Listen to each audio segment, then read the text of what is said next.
Bonjour et bienvenue chez le Doc Mayou.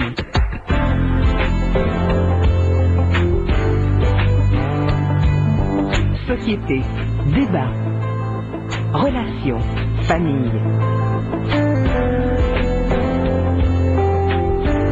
Le Doc Mayou.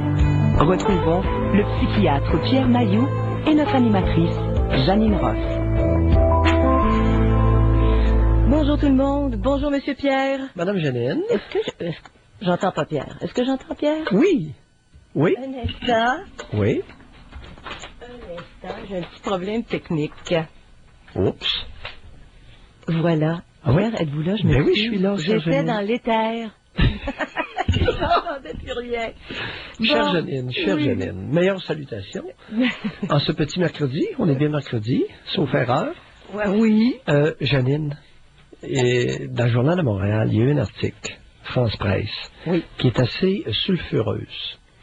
Et il y a le ministre français délégué à l'emploi, Gérard Larcher, qui s'est prononcé sur une des causes de la violence qui a sévi en France depuis quelques semaines. Quelle introduction au sujet d'aujourd'hui, cher Pierre. C'est la faute à la polygamie. Bon. J'ai lu l'article, et l'article n'est pas convaincant. Lui prétend que les familles nombreuses et polygames entraînent parfois des conduites antisociales chez les jeunes qui ne peuvent plus se référer à une figure paternelle. Mais il n'y a peut-être pas tout à fait tort. Mais où sont les pères? Ils ont plusieurs... Parce qu'il y a eu des versions de ça, adaptées à l'Occident, à la polygamie. Ouais. Lui, il insinue que ce serait une gang d'Africains qui viendrait du Mali, Mauritanie, Sénégal, Gambie, puis un peu partout, puis il emmène 2, 3, 4 épouses, puis une trollée d'enfants. Et là, il semble attribuer... Réellement, là, cher Larcher, ce n'est pas convaincant. Pierre, j'ai eu un autre son de cloche, puis Ah oui, fort. Ouais, non, c'est parce que ça va dans le même sens. Ça va dans le même sens. Il y aurait des opportunistes. Comme il y a des opportunistes partout, dans toutes les cultures, il y a de l'aide parentale qui est offerte en France. Bon, pour les enfants. Oui. Et j'aurais entendu parler que les hommes qui sont polygames comme ceux-ci, empêchent leurs femmes de prendre la contraception. Ils leur donnent pas d'argent. Et ils font des enfants pour avoir encore plus. C'est très généreux, semble-t-il. Alors, est-ce que ça donne un petit peu de viande à ce moment-là, à ce que vous venez de dire? À ce moment-là, qu'il l'explique clairement que ces pères-là, qui ont 2, 3, 4 épouses et puis 15, 20 enfants, s'en occupent pas. Mais c'est tellement bien enrobé que tu sais pas trop qu'est-ce qu'il veut dire, le type. Alors, les femmes sont prises avec plusieurs enfants dans des petits appartements. Écoute, au lieu de dire que ceux qui arrivent, ceux qui émigrent d'Afrique, ont des... comme j'ai déjà dit, dire ouvertement, écoute, il y a une partie de ces immigrants-là qui ont une culture de taré, et ça pose problème. Ça pose problème en France. Arriver avec un énoncé clair, là, c'est la faute de la polygamie. Entre nous autres, là, même si la polygamie était autorisée ouvertement en France, penses-tu que ça aurait provoqué qu'il y a un lien à faire avec la violence depuis 3 semaines?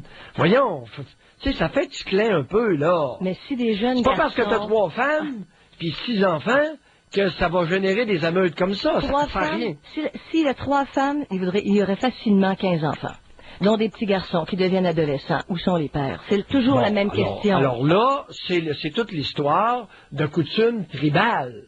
Tu sais, le bonhomme fait le tour des bonnes femmes, des gonzesses, il est fourre à répétition, puis il fait rien d'autre. Est-ce qu'on avance? Tu comprends? Mais qu'il dénonce un problème concret, et non pas dire c'est la faute de la polygamie. Écoute, que la tribu française soit monogame ou polygame, ça n'a pas rapport avec les émeutes. Je regrette, c'est pas un problème de monogamie ou de polygamie.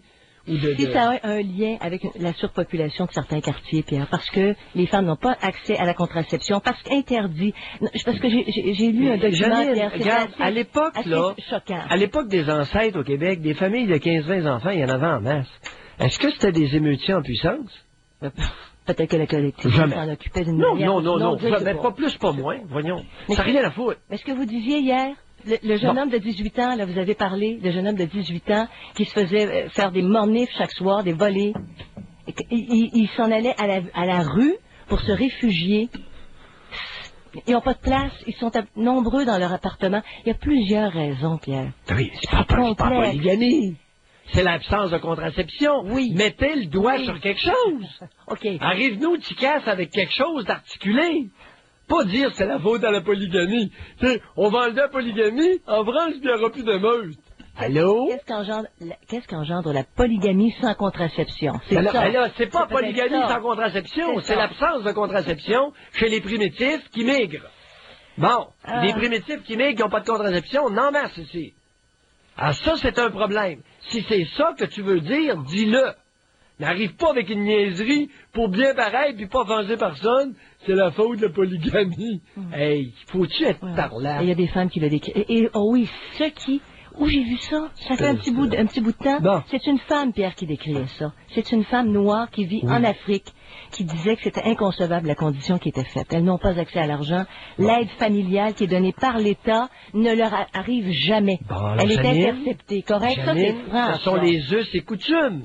Et qu'on leur dise, chers amis, quand vous migrez en quelque part, vos us et coutumes, vous allez les laisser chez vous. Puis il y en a d'autres ici. C'est plate, Janine, mais oui, je comprends que je vais être accusé de toutes sortes de choses à nouveau. Mais essayez, lorsqu'on identifie un problème, OK? Essayez de mettre le doigt dessus, de l'articuler comme il faut clairement. Et pas arriver avec une déclaration niaise comme celle de Gérard Larcher. C'est la faute à la polygamie. Bon, alors Pierre, c'est une femme... Alors, si tout le monde vivait en monogamie, il n'y aurait pas d'émeute en France. Hey, Oh, mais bozo les culottes. Il écrit ça textuellement? Ouais! Ah bon? Viens bien! Bon, ben pour une fois, Pierre, c'est une femme qui a Selon parlé. le Franchement, ministre. entendez-vous ce que je vous dis? Pour une fois, c'est une femme qui a dit, noir sur blanc, ce qui se passait. Ouais. C'est oui, une oui, femme oui. noire Oh, qui oui. vit en France. Oh, oui. Oh, oui. OK? Alors, si c'est un problème de coutume tribales importées, qui sont très antiproductives ou problématiques, qu'on le dise clairement. Qu'on les identifie. C'est, Janine, tu sais comme moi, ça fait longtemps qu'on travaille ensemble. Bien identifier un problème, c'est en grande partie identifier aussi la solution qui va suivre. Oui, c'est ça le mon contraire. Et vous avez raison. Hein? Oui. Bon, bien identifier un problème, c'est déjà en grande partie voir la solution se profiler. Ticasse, avec sa polygamie, il verra rien comme solution, Janine. Rien. Mais c'est au niveau de la C'est juste ça mon que point. tout se joue. Bon, Oui. alors là, OK, les amis, quand vous arrivez ici, là, des familles de 12-15 enfants, vous ne trouverez pas de logement. Ça n'existe pas, c'est pas des huttes qu'on a ici en sol français. Si c'est ça le problème qu'il identifie, qu'ils le disent. Et Pierre, est-ce qu'on fait un saut dans notre dossier d'aujourd'hui? Puis Parlant de dire. Parlant, oui. De dire, nous allons dire. Nous allons dire les choses. Qu'allons-nous dire? Et là, c'est à votre volonté. On y va dans ce sens-là. Et j'espère qu'on va avoir des auditeurs, des auditrices, à la suite d'un article hier dans le journal. Alors, on va appel. Oui, c'est formaté là, par Pierre. Appel aux parents qui ont déjà levé la main sur leurs enfants. Aujourd'hui, c'est ça. Appel au brut. Appel au brut envers les enfants. Qu'est-ce qui fait Père et qu'on mère. arrive à poser des gestes agressifs ou à proférer des paroles dénigrantes à ses enfants? Qu'est-ce qui fait qu'on en arrive là? Puis Pierre, l'article qui est sorti hier à la suite d'une publication, d'une étude qui a été faite par l'Institut de la statistique du Québec, là, qui avait été faite en 1999 et qu'on a répété en 2004, donc on a les résultats, est très modulé dans ses interprétations. OK? Ils ont fait un échantillonnage. D'abord, ils se sont adressés aux mères.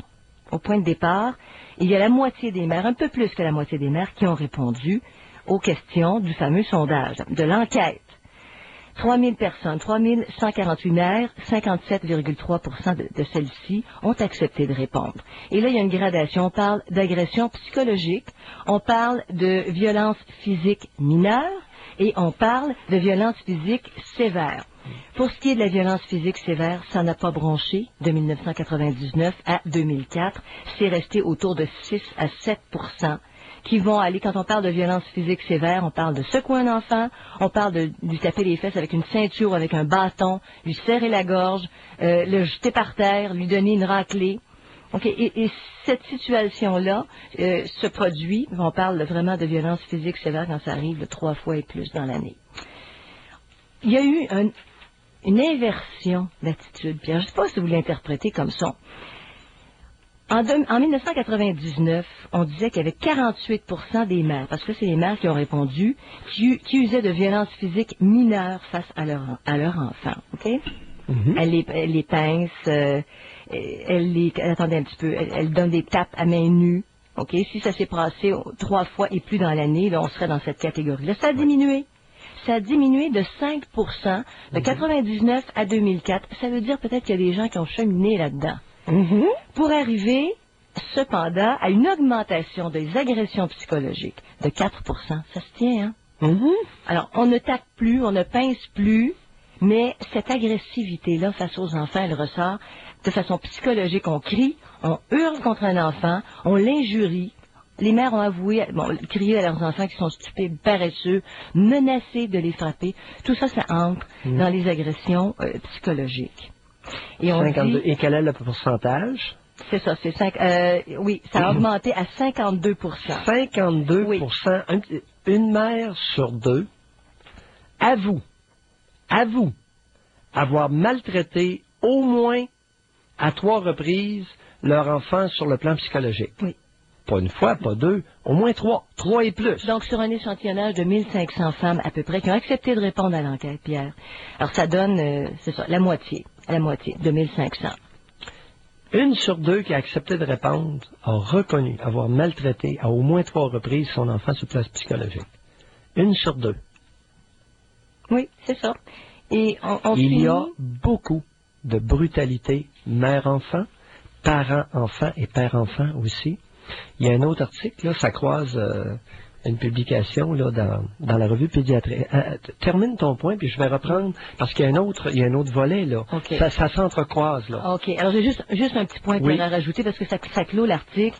Dit que la violence à l'endroit des enfants augmente selon le niveau de stress des parents. Ça semble être ce qu'on identifie comme étant la cause. Le stress.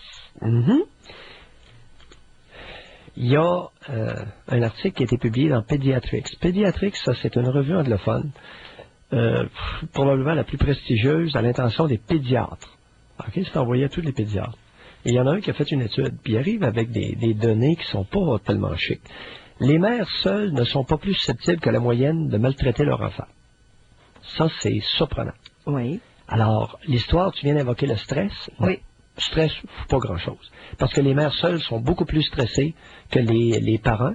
Les parents quand t'es deux pour élever un enfant, c'est ça. Les conjoints. Tu peux partager certaines responsabilités. Et sont pas plus susceptibles, les mères seules, que lorsque 2 parents vont élever des enfants. Bon. Donc, le stress, on va en laisser. Là, ils sont en train de découvrir que les conjoints temporaires, ça fait longtemps que je dis ça, mesdames, méfiez-vous des conjoints temporaires. Ils vont maltraiter leurs enfants, puis ils vont pogner le derrière de vos petites filles. Pierre, c'est là, ça ressort là, dans la revue Pediatrics. OK? OK. Et il y a un élément nouveau, Janine, il ne sera pas flatteur, celui-là. Ça fait longtemps, puis celui-là, il t'irrite beaucoup quand j'en parle. Le manque de jugement de certaines mères qui font confiance à n'importe qui est identifié comme un des facteurs majeurs dans l'histoire de cette dangerosité-là. Au niveau des conjoints temporaires, manque de jugement de certaines mères. Pierre, pourquoi ça m'irrite? Si c'est le cas, si dans certains cas, c'est ça. Il y a un manque de jugement, tu le vois pas venir. Ou bien, il y a des conjoints temporaires très hypocrites. Alors, on parle appel aux parents aujourd'hui qui ont déjà levé la main sur un enfant, qui ont déjà perdu patience face à un enfant. Puis c'est pas pour engueuler aujourd'hui, c'est vraiment pour essayer de comprendre qu'est-ce qui mène à poser des gestes que certains parents vont regretter. 790-0224, 1-800-667-5241. On prévoit des averses aujourd'hui pour plusieurs fois. Des pères. Des pères qui ont écrit en disant j'ai vécu avec cette femme-là. Après une séparation, j'ai vécu avec cette femme-là un certain nombre d'années. Elle n'était pas une mauvaise mère. Et depuis que ce bonhomme-là est entré dans sa vie, c'est autre chose. C'est autre chose. Des mères qui vont se mettre à tapocher leurs enfants parce qu'elles se font manipuler par un nouveau conjoint, un conjoint temporaire. Il y a toutes sortes d'affaires comme ça. Dans les lettres médicales, Janine, on nous envoie, il y a un auditeur qui m'a envoyé un courriel, une étude qui a été faite par Saline Boyles et Louise Chang, qui est toute récente. Ils ont fait une étude, ils ont comparé entre différents pays, dans 6 pays différents, les effets de la fessée. Oui. Et sais-tu qu'est-ce qui ressort de cette étude-là? C'est que la fessée provoque deux choses, de l'anxiété et de l'agressivité. Oui. Ça, dans toutes les cultures, ça a le même effet. Cependant, avec une nuance près. Dans les cultures où on fesse beaucoup les enfants, la fessée a un peu moins d'impact. Parce que tous les enfants sont traités de la même façon. Tout le monde y goûte. Tout le monde y goûte. C'est normalisé. Oui, ben c'est plus compris et normalisé Ouais. quand tout le monde varge. Comprends-tu? Oui. Mais la constante dans les 6 pays qui ont été étudiés par Jennifer Lansford, ouais. En tout cas, ils sont tout un groupe là, de je sais pas trop où. Ça, c'était Duke University, à l'université de Duke. Oui. C'est en Angleterre, ça, Duke, aux États? Je pense que c'est en Angleterre, ça. C'est aux États-Unis. Duke, c'est aux Oui, États-Unis? aux États-Unis, OK, oui. c'est une université américaine. Alors, c'est un groupe d'universitaires qui se sont intéressés là-dessus. Et ce qui est bien important de réaliser, c'est que la fessée, sur des tout petits enfants, va provoquer de l'anxiété et de l'agressivité. Donc, ça va augmenter sensiblement le nombre de petites filles névrotiques, c'est-à-dire de petites peureuses qui vont avoir peur de tout et même de leur ombre plus tard dans la vie, et de d'autres qui vont être indûment agressifs et violents. Mais vous parlez de la fessée.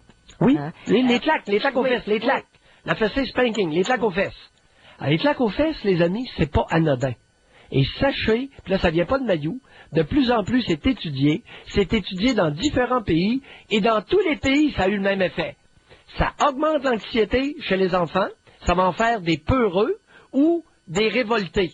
Bon. Alors là, Et on essayez de vous imaginer en France, là. Demandez-vous si les immigrants, jusqu'à quel point ils fessent leurs enfants. Demandez-vous si ce ne serait pas un déterminant. Et demandez-vous aussi, quand vous voyez des paquets de femmes aux pilules ici au Québec, là, demandez-vous s'il n'y a pas un lien à faire avec les claques aux fesses qu'elles ont eues quand elles étaient petites et qui en ont fait des bonnes névrotiques. Alors, on part tout de suite, Pierre? Oui. Parce que ça répond. Allons-y. Ça répond, je Oui. peux vous dire. Bonjour, Diane. Oui, bonjour Janine, bonjour Dr Mailloux. Bonjour, Diane. Je suis contente de vous parler. Le sujet m'interpelle beaucoup aujourd'hui. Moi, j'ai été battue par mon père à coups de bâton. Oui. J'ai 2 enfants début trentaine et j'ai donné une fois une gifle à ma fille. J'ai perdu le contrôle une fois dans ma vie et quand j'y pense aujourd'hui, j'ai encore le frisson. J'en reviens pas que cette fois-là, j'ai perdu le contrôle. Elle avait quel âge? 12 ans. À 12 ans. Et Oui. quel était le sujet? C'est une gifle, c'est une claque en plein visage? Sur la joue, mais pas de pleine force. Là. Vous savez qu'une gifle, là, pas pour Ben, la- une gifle, ça dépend de votre force, cher. Non, mais je suis pas forte, moi. Bon, Mais OK. je vais vous dire, la même a parti, là. Est-ce comme que ça, votre là. main s'était tempée sur la joue de la petite? Non, pas du tout. Non, non, non. OK, non. alors vous lui avez donné une gifle. Oui, Et c'est quel tout était à le fait. sujet de la perte de contrôle? Ah, c'est parce qu'on était en vacances, puis elle voulait mettre des vieux Bermudas. En tout cas, c'était une niaiserie, je vais vous dire. Là, c'est pour ça que ça me donne le frisson quand je repense. Elle m'a tenu tête, et puis j'ai perdu le contrôle une seconde. Bon, vous venez de le dire, vous venez de dire le mot magique. J'ai pleuré pendant 3 heures après. Avec raison. Parce que je vais vous dire, moi, là... Alors pourquoi l'avez-vous frappée? Parce qu'elle vous a tenu tête. Exact. Et dans une société civilisée, les enfants sont supposés obéir au doigt et à l'œil et se préparer à des futures relations de dominant-dominé afin de mieux fonctionner dans la tribu de demi-civilisés que nous sommes. Mais elle ne l'avait pas Oui, frappé mais attendez. avant l'âge de 12 ans. C'est ça, Non. Pierre, qui est interpellant. Est-ce que... Non, mais Dr Mailloux, je vais vous dire une chose. Moi, j'ai pas élevé mes enfants en étant des dominés. Je peux vous dire ça. Oui, mais à 12 ans, Alors, cette fois-là, là, vous avez eu envie oui, d'y mais goûter, hein? Elle avait vraiment exagéré, je vais vous dire sincèrement. Ouais, avec là. ses vieux Bermudas, là, tenir tête à sa mère à 12 ans, là, Mais ça, non, ça... mais écoutez, là, après Ouais. ça, j'ai donné Il y a le beaucoup de droit, là. Québécoises qui nous écoutent et qui vont être tout à fait d'accord avec vous pour le fait de l'avoir frappé. Non, mais moi, je suis pas d'accord avec ça, je vais vous dire, je suis pas contente de moi. Je vous dis, là, j'ai début cinquantaine, j'ai encore le frisson. Alors, qu'avez-vous fait après l'avoir giflé? Ah, j'ai dit, excuse-moi, ma belle, excuse-moi, j'avais tellement de peine, Dr Mailloux, vous pouvez pas savoir. Parce que moi, comme petite fille, je sais que ça fait mal, vous comprenez? Oui. Et je m'étais jurée, j'ai fait de la thérapie à cause de ça, parce que moi, j'étais une femme peureuse. Et je le suis encore. Vous êtes une femme heureuse, vous dites? Heureuse.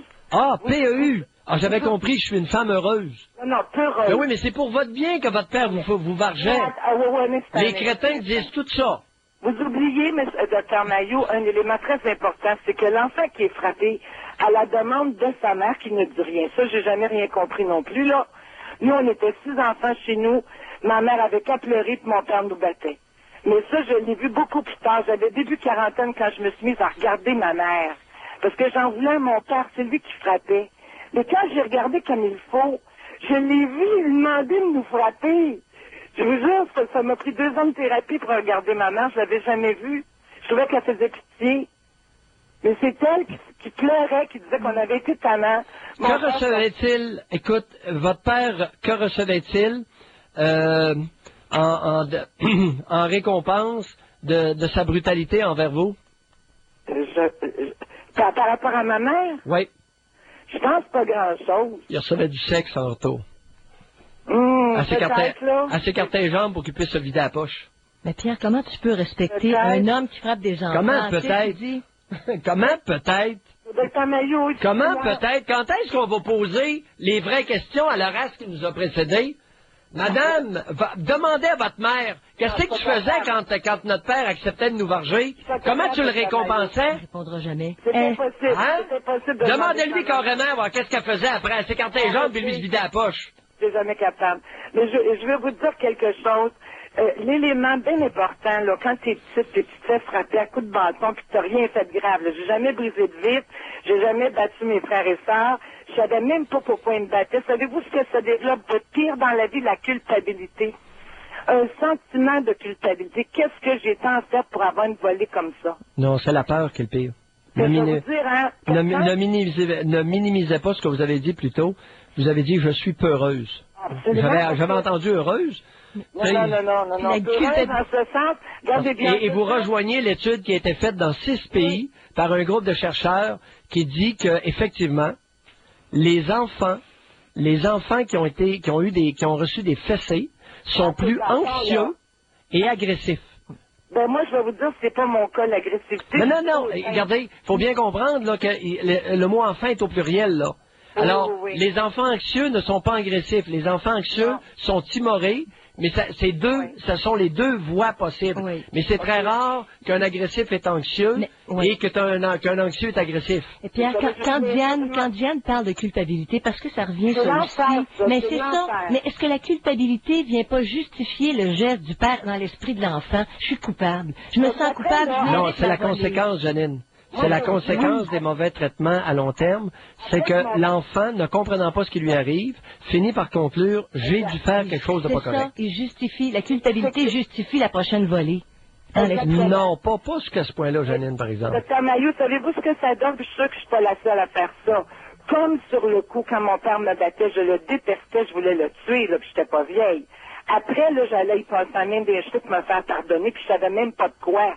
Oui. Est-ce que vous voyez dans quoi ça m'embarquait? Rapport dominant-dominé. C'est pour ça l'excitait.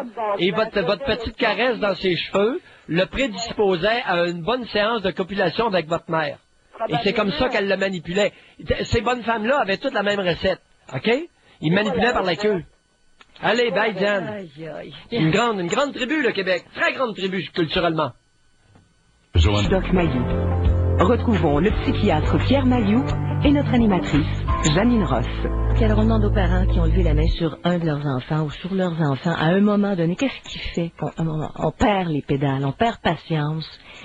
Il y a des parents qui vont dire, je l'ai pas vu venir, un peu comme Diane le dit. Oui. Non, mais ça, ces personnes-là nous appellent en premier. Mais aujourd'hui, là, on peut poser la question carrément, est-ce que la brutalité envers les enfants est nécessaire?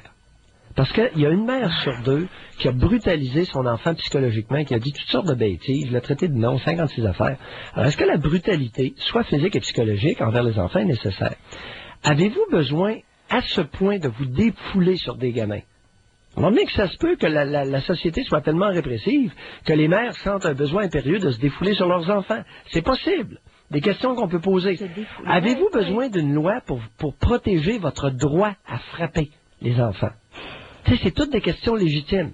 Et c'est ce monde-là, les adeptes de ça, appelez-nous. On vous donne de l'espace. Bon, alors on y va avec un autre appel, puis on va voir comment tout ça va tourner. Caroline, bonjour. Bonjour à vous deux, ça va bien? Bonjour, Caroline. Bon, je vous appelle, mon Dieu, ça vient chercher ça aujourd'hui, hein? Un peu, hein? Hein? Un peu beaucoup. Un peu beaucoup. Oui. Moi, je suis une maman au travail.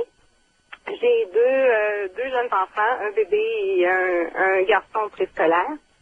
Il y a plusieurs choses qui m'interpellent dans ça. D'abord, ce que vous avez parlé là, de la relation dominant-dominé.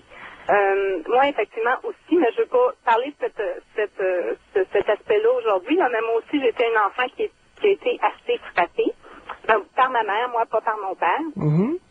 Et, oui, écoutez, il va falloir en trouver quelques-unes, parce qu'il y a une mère sur deux qui avoue brutaliser, au moins psychologiquement, et au niveau des tapes, c'est 48 43 Ça fait que là, il y en a une gang qui ont frappé. Allez-y. Oui, ma mère perdait vraiment la carte, là. Oui. Quoi, vraiment. C'est vraiment ça.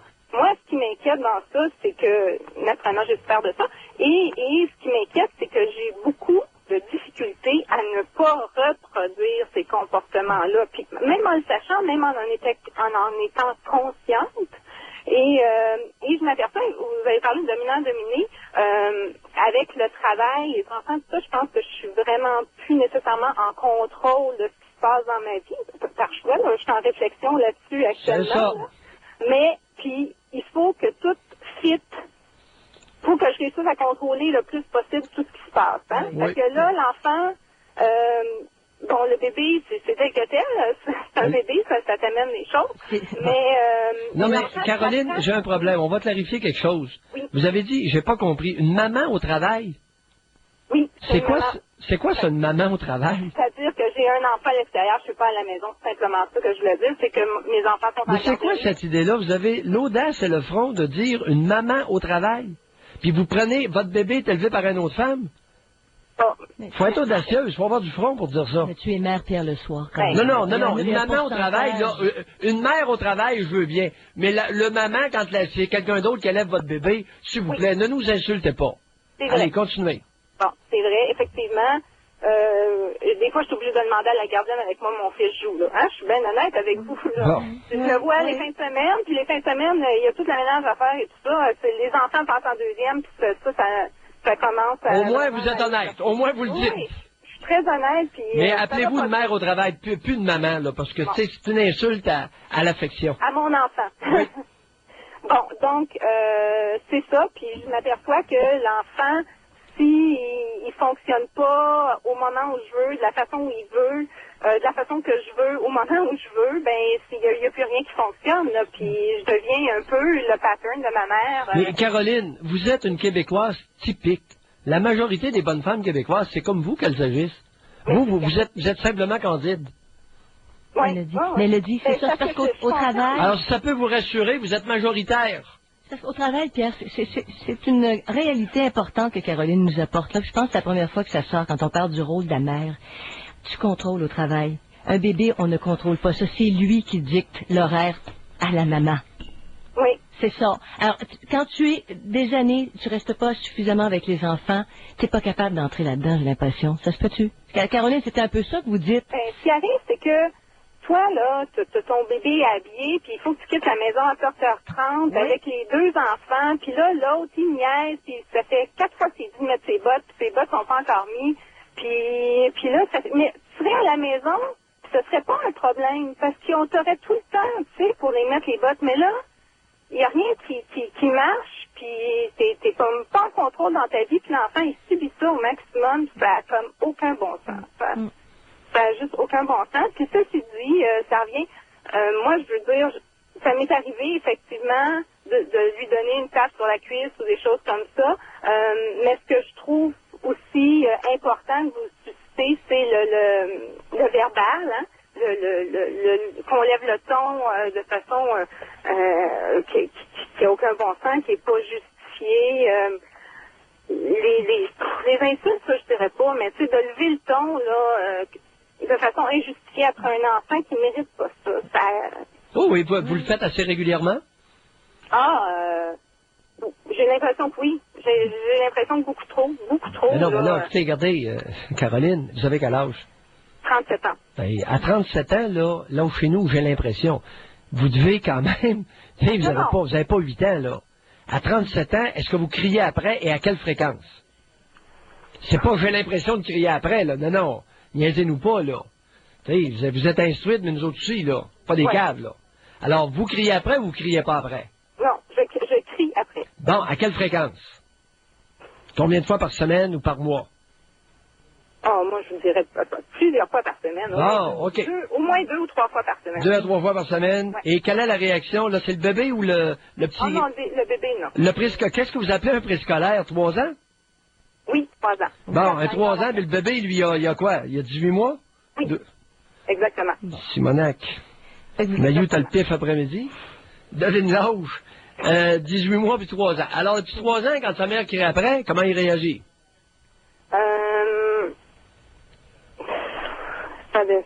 Ça dépend des fois. Des fois, il se met à pleurer. Ça dépend de son état d'esprit. Pourquoi qu'il pleure? Quand vous criez après? Parce que ça l'effraie, je pense. Ça l'effraie, oui, ça l'effraie. Caroline, vous êtes une mère québécoise typique. La plupart des femmes... Alors, ça peut vous rassurer, vous êtes majoritaire à agir comme vous venez de le décrire. Vous savez pourquoi le bébé... parce que le bébé, des fois, il fait pas ce qu'on veut non plus. Mais t'as pas l'impression qu'il te tient tête. Puis ça, je trouve ça important de ce que la dame précédemment a dit. Puis je pense que c'est ça le problème, en tout cas dans mon cas, parce que je veux pas parler de la société, c'est mon cas à moi, là, mais c'est ça qui me fait peur un peu, c'est cette relation-là de dire, il me tient tête, faut que ça marche comme ça. À 3 ans, là, écoute, un petit gars qui commence à tenir tête à sa mère à 3 ans, là, on crie après ça, puis une maudite bonne claque de temps en temps. On a bien compris la recette? Et que dit le père? Attendez un peu, là, je veux juste être sûr, est-ce que j'ai bien compris ce qui se passe? Oui, je vous dirais pas que c'est conscient comme ça, là. Je vous dirais pas que c'est conscient comme ça. Dans les faits, est-ce que c'est ce que vous faites? C'est ça qui se passe. Merci, vas-y, Janine. Bon, c'est ça. Mais où est le père quand il se passe des scènes comme ça, Caroline? Est-ce que vous êtes seule avec votre petit bonhomme? Ou si votre conjoint est là? Non. Je vous dirais que lui aussi, ça lui arrive de perdre patience. Combien de fois à date il l'a frappé le petit 3 ans? Ah, pas tout le temps. Je pourrais pas vous dire. À peu près? Oh, c'est peut-être arrivé 2 fois. Donc, 2 fois. Mais c'est pas fort, c'est pas rien de... Je pense que l'enfant n'aime pas... Et il criait après? Il est beaucoup plus calme. Il est plus calme. Que lui. Alors vous utilisez plus l'intimidation auprès du petit gamin de 3 ans que votre conjoint? Ben, on dirait que ça porte plus de toute façon quand mon conjoint parle. On dirait qu'il y a moins la nécessité de ça. C'est plus ferme, je sais pas. Je pense qu'il y a plus le tour. Est-ce qu'il est possible que votre gamin ait plus peur de son père que de vous? C'est possible. Si j'étais à votre place, là, puissante réflexion à faire, vous et votre conjoint, OK? Vous utilisez l'intimidation et la frayeur pour casser un gamin. Et vous allez le casser. OK? Mais c'est pour ça qu'elle a appelé, Pierre. Candidement. Oui, merci, Caroline. Oui. Oui. Je te l'ai dit, Janine. Si ça peut la rassurer, c'est le type de mère majoritaire au Québec, à l'heure actuelle. Pierre, là, on en parle, puis franchement, je pense qu'il y a une collaboration. Quand un père s'en compte, un père qui est plus en contrôle, que sa conjointe en a plein le casque, et que c'est peut-être la raison pour laquelle elle prend les nerfs contre l'enfant, est-ce qu'à ce moment-là, le père devrait pas intervenir un peu? Pas d'accord. Et dire, non, mais est-ce que tu es capable Ce n'est pas Laurel, ce n'est pas, Janine, je regrette, jamais je n'embarquerai là-dedans. Attendez, laissez-moi aller jusqu'au bout. Si le fait de travailler 5 jours semaine, un gros horaire, c'est trop, quand tu as de jeunes enfants, 3 ans et bébés, est-ce que suggérer d'alléger les horaires, Pierre, même si les revenus sont moindres, est-ce que ça pourrait diminuer la tension? Puis j'ai un point d'interrogation. Tu dis quand t'en es rendu à crier, puis pour tous ceux à qui ça s'applique, là. Janine, qu'est-ce que la revue Pédiatrix nous apprend? Elle nous apprend, elle vient de démolir ton argumentaire. C'est pas moi, là. Bon, allez-y. Ben, la revue Pédiatrix vient démolir ton argumentaire. Que cette femme-là, Caroline, si elle demeurait à la maison, aurait exactement le même comportement face à ses 2 gamins. Parce que la revue Pédiatrix est venue nous dire en pleine face, les mères seules ne sont pas plus susceptibles que la moyenne de maltraiter leur enfant. Non, elles sont pas plus. Si t'enlèves de la tension. Ça n'a rien à voir, Janine. Ça n'a rien à voir. Si le conjoint désapprouve ces comportements-là, est-ce que ça peut avoir un impact? Le risque, ce qui peut arriver, c'est qu'elle pourrait flusher le conjoint. De retour au Doc Mayou. Retrouvons le psychiatre Pierre Mayou et notre animatrice, Janine Ross. Bon, alors on essaie de comprendre. Aujourd'hui, Pierre appelle aux parents qui ont déjà levé la main sur leurs enfants. Ceux qui vont nous appeler, Pierre, vont certainement dire je l'ai regretté. Ou pour beaucoup. Pas nécessairement. Non. Mais non, Janine, écoute, il y a Bien. énormément de monde qui se réclame du droit de frapper les C'est ça. enfants. Ils ont une loi pour les protéger.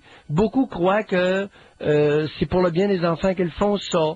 Beaucoup sont convaincus qu'ils ont besoin de frapper l'enfant pour lui mettre du plomb dans la tête.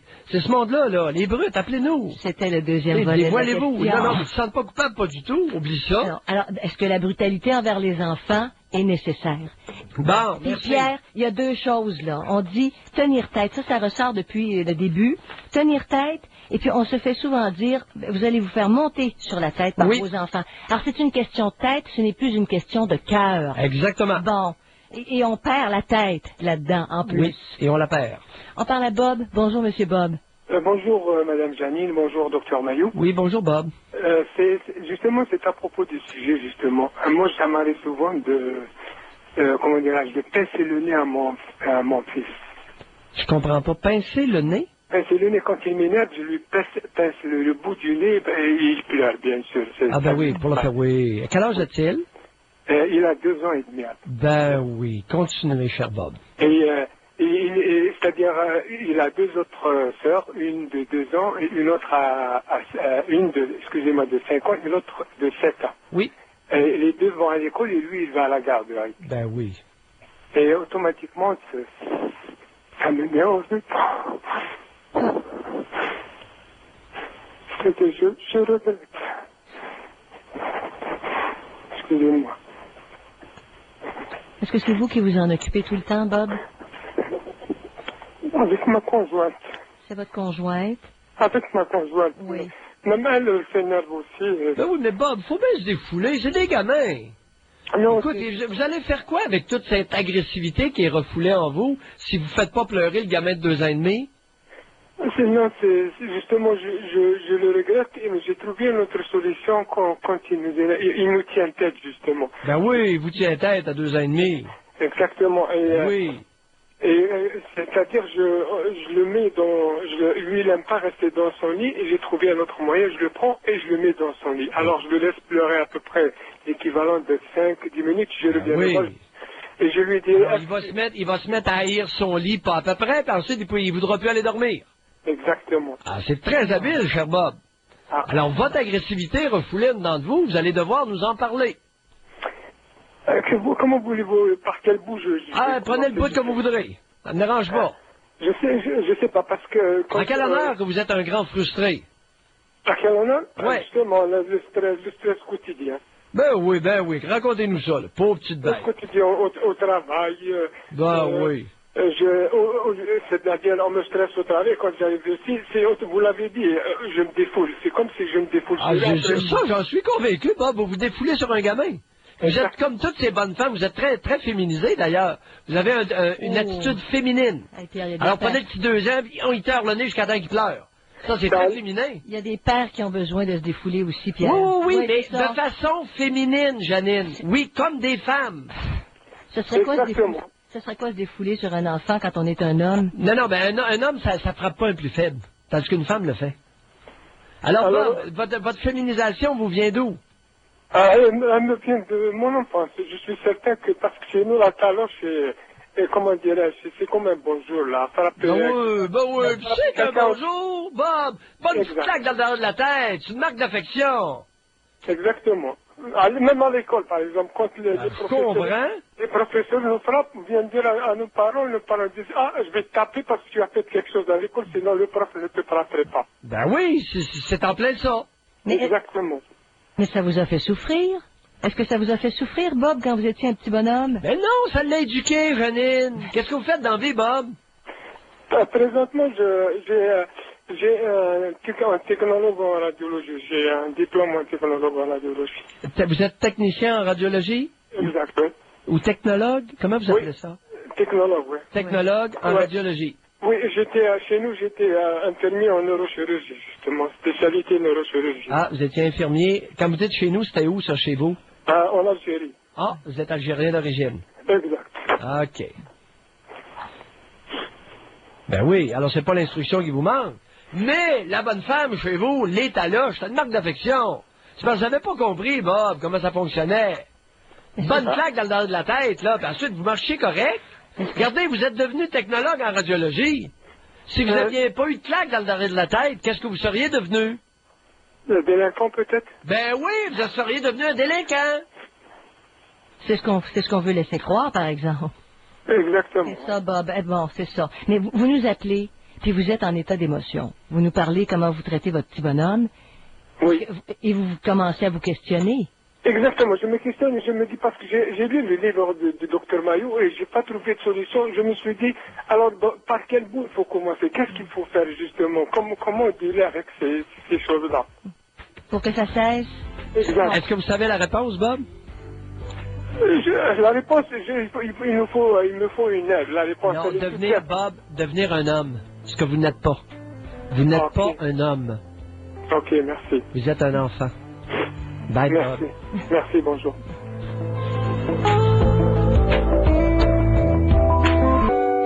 De retour au Doc Mayou. Retrouvons le psychiatre Pierre Mayou et notre animatrice, Janine Ross. Bon, est-ce que la brutalité fait partie des méthodes éducatives encore aujourd'hui où si on commence à se poser de sérieuses questions? C'est plein. C'est plein.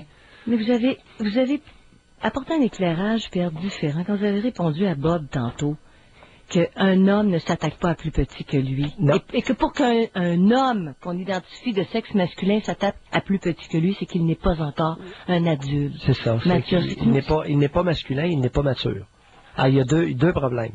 C'est que Bob, avec toutes les taloches qu'il a eues, on ne lui a pas demandé particulièrement de la part de sa mère, ça l'empêchait de grandir et de devenir un homme. C'est-à-dire de tremper son masculin et de devenir adulte. Mais quand tu as été élevé là-dedans, puis qu'en plus à l'école, c'est renchéri, tu reviens à la maison, tu manges une mornif parce qu'à l'école, on t'a tapé. C'est qu'il y a beaucoup de C'est un cultures, cercle- regarde. un cercle dont ça doit être difficile à en sortir. La plupart, je ne sais pas s'il y a une seule culture autour du globe où on apprécie les hommes masculins et adultes. Mais j'espère. Je ne sais pas. En tout cas, ce n'est pas le cas au Québec.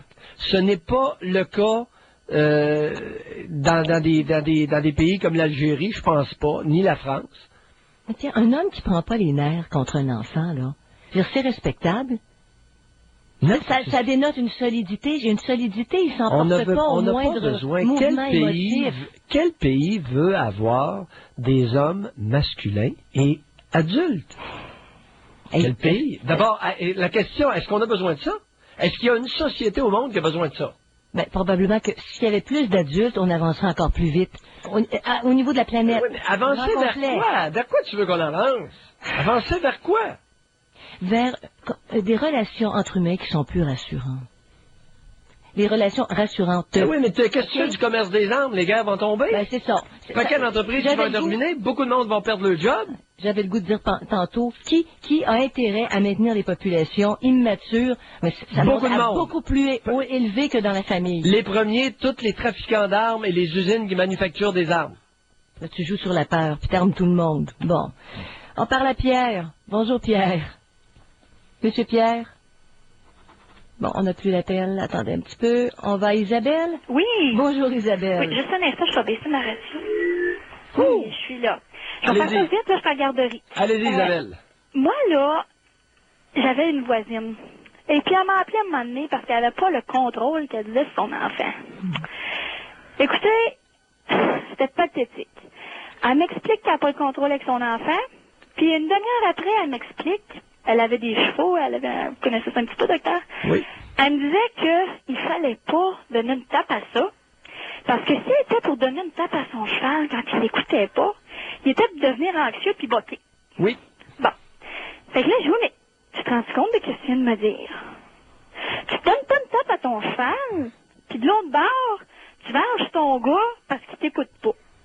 Puis j'ai dit, tu viens me dire après, tu comprends pas comment ça fait qu'il rue dans le brancard. Qu'est-ce qu'elle vous a répondu? Ah, mais écoutez, là, c'est pas pareil. Mais non, un animal, Ah, c'est mais pas pareil. ma Il faut lui faire attention, l'animal. Ben, tu comprends, ça vaut cher, un animal. Oui. Tu sais? Puis là, moi, mais quand sur le coup, tu dis ça à quelqu'un, là, bon. Là, elle dit non. Mais même pas assez fin pour se regarder aller. Tu sais, c'est comme si tu disais ça, mais tu sais que c'était comme un coup d'épée dans l'eau.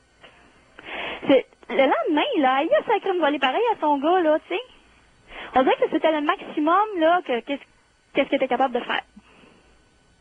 Pas capable de voir, là, que... Oui, mais Isabelle, ce que vous n'avez pas été capable de voir, c'est son niveau de frustration. Oh, frustrant. Écoutez, à quand remontait son dernier orgasme, cette femme-là? Ah, ben non, ça marchait pas. Son homme, il buvait pas mal, tu sais. À quand remontait son dernier orgasme? Tu sais, il faut comprendre la nature féminine. À un moment donné, là, la frustration sexuelle, c'est insupportable. Et il n'y a rien comme un petit gars pour être une belle source de défoulement quand on est une femme frustrée sexuellement.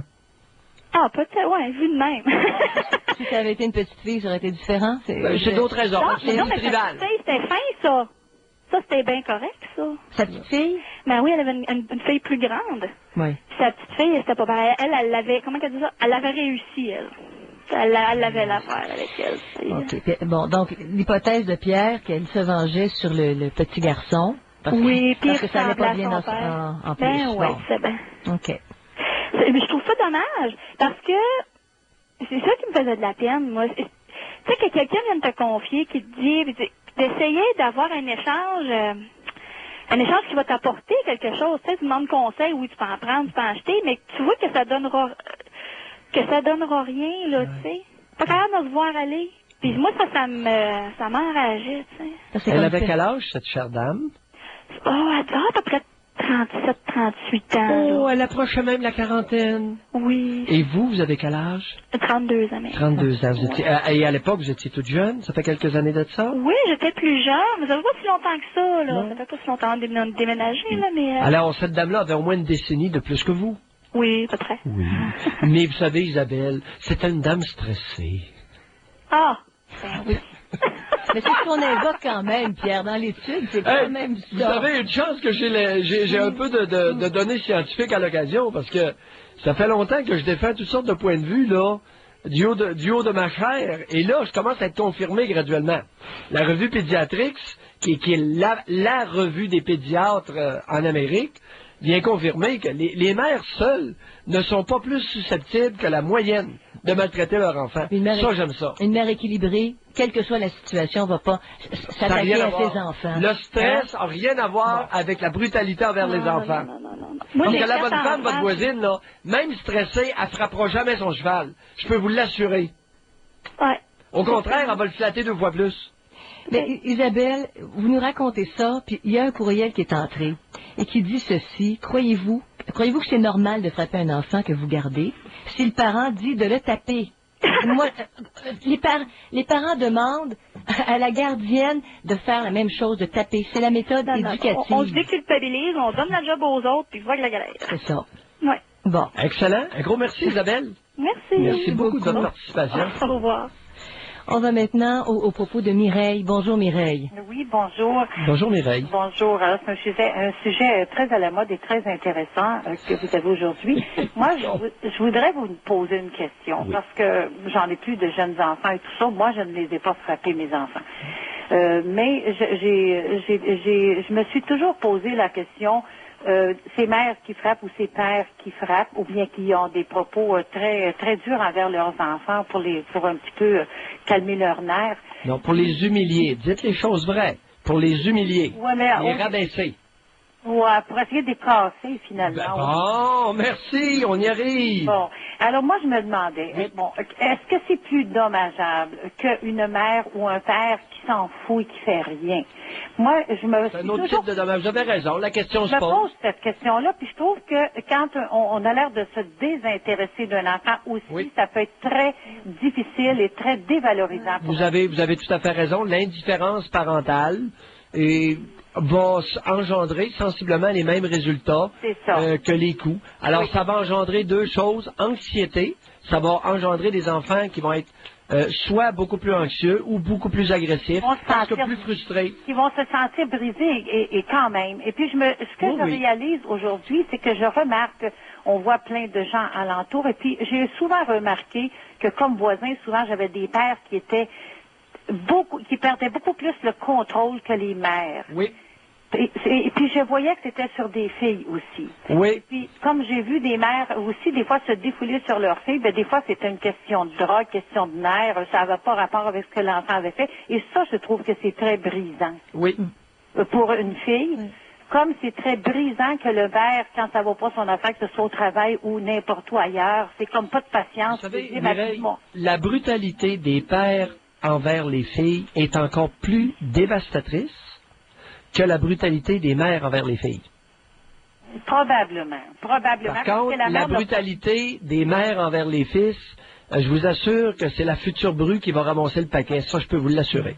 Oui, hein. Piscette molle, brutalité, mépris, toutes sortes d'inconduites. Mais Mireille et Pierre, il y a quelqu'un qui disait, quand tu es capable d'identifier très clairement, tu sais, tes parents t'ont battu, c'est clair, tu vas avoir à te sortir de ça, OK, comme héritage. Si c'est subtil, si c'est des agressions psychologiques, un peu comme vous soulevez, Mireille, ça peut te prendre bien des années à t'en sortir. Oui. T'es brisé, mais tu sais pas pourquoi. Oui,